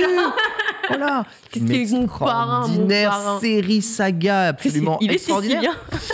On voulait leur rendre hommage, évidemment, juste ici, qui, on va dire, a posé les bases du film de mafieux partout dans le monde. Mais voilà, Le Parrain, c'est long à regarder, c'est particulièrement chiant, donc en fait, personne ici ne l'a jamais regardé.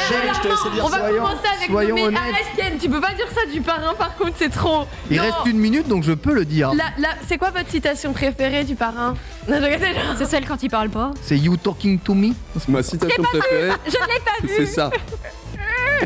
Il a pas besoin de parler. En style, on dit que les femmes sont plus dangereuses que les coups de fusil. Notre joke, c'est vrai, c'est vraiment une femme qui parle. C'est du propre. Non, en vrai, ça. J'ai pas vu. C'est dur quand même. J'ai pas vu. Mais vas-y, vous aviez pas de télé aussi. Non, on se fait une watch party sur Discord. Franchement, Vas-y, watch party, on sera Ça, pas là. il y a de l'idée, ça. Mais oui, complètement. En utilisant mon serveur Plex. Exactement. à regarder un manque en tout cas. En cas, félicitations à une telle longévité. Peut-être qu'un jour il y aura. Joyeux anniversaire le Parrain. En fait, anniversaire le Parrain. À 50 ans, il les fait pas. Alors, franchement, le Pacino là, incroyable. Bien conservé le monsieur. Tout de suite, c'est full screen avec KO notamment et les devs de chez Asobo pour nous parler évidemment de Plague Tale Requiem. On se retrouve quant à nous demain. Allez, à midi. C'est parti, un bon Parrain à tous. Bisous. C'est vraiment...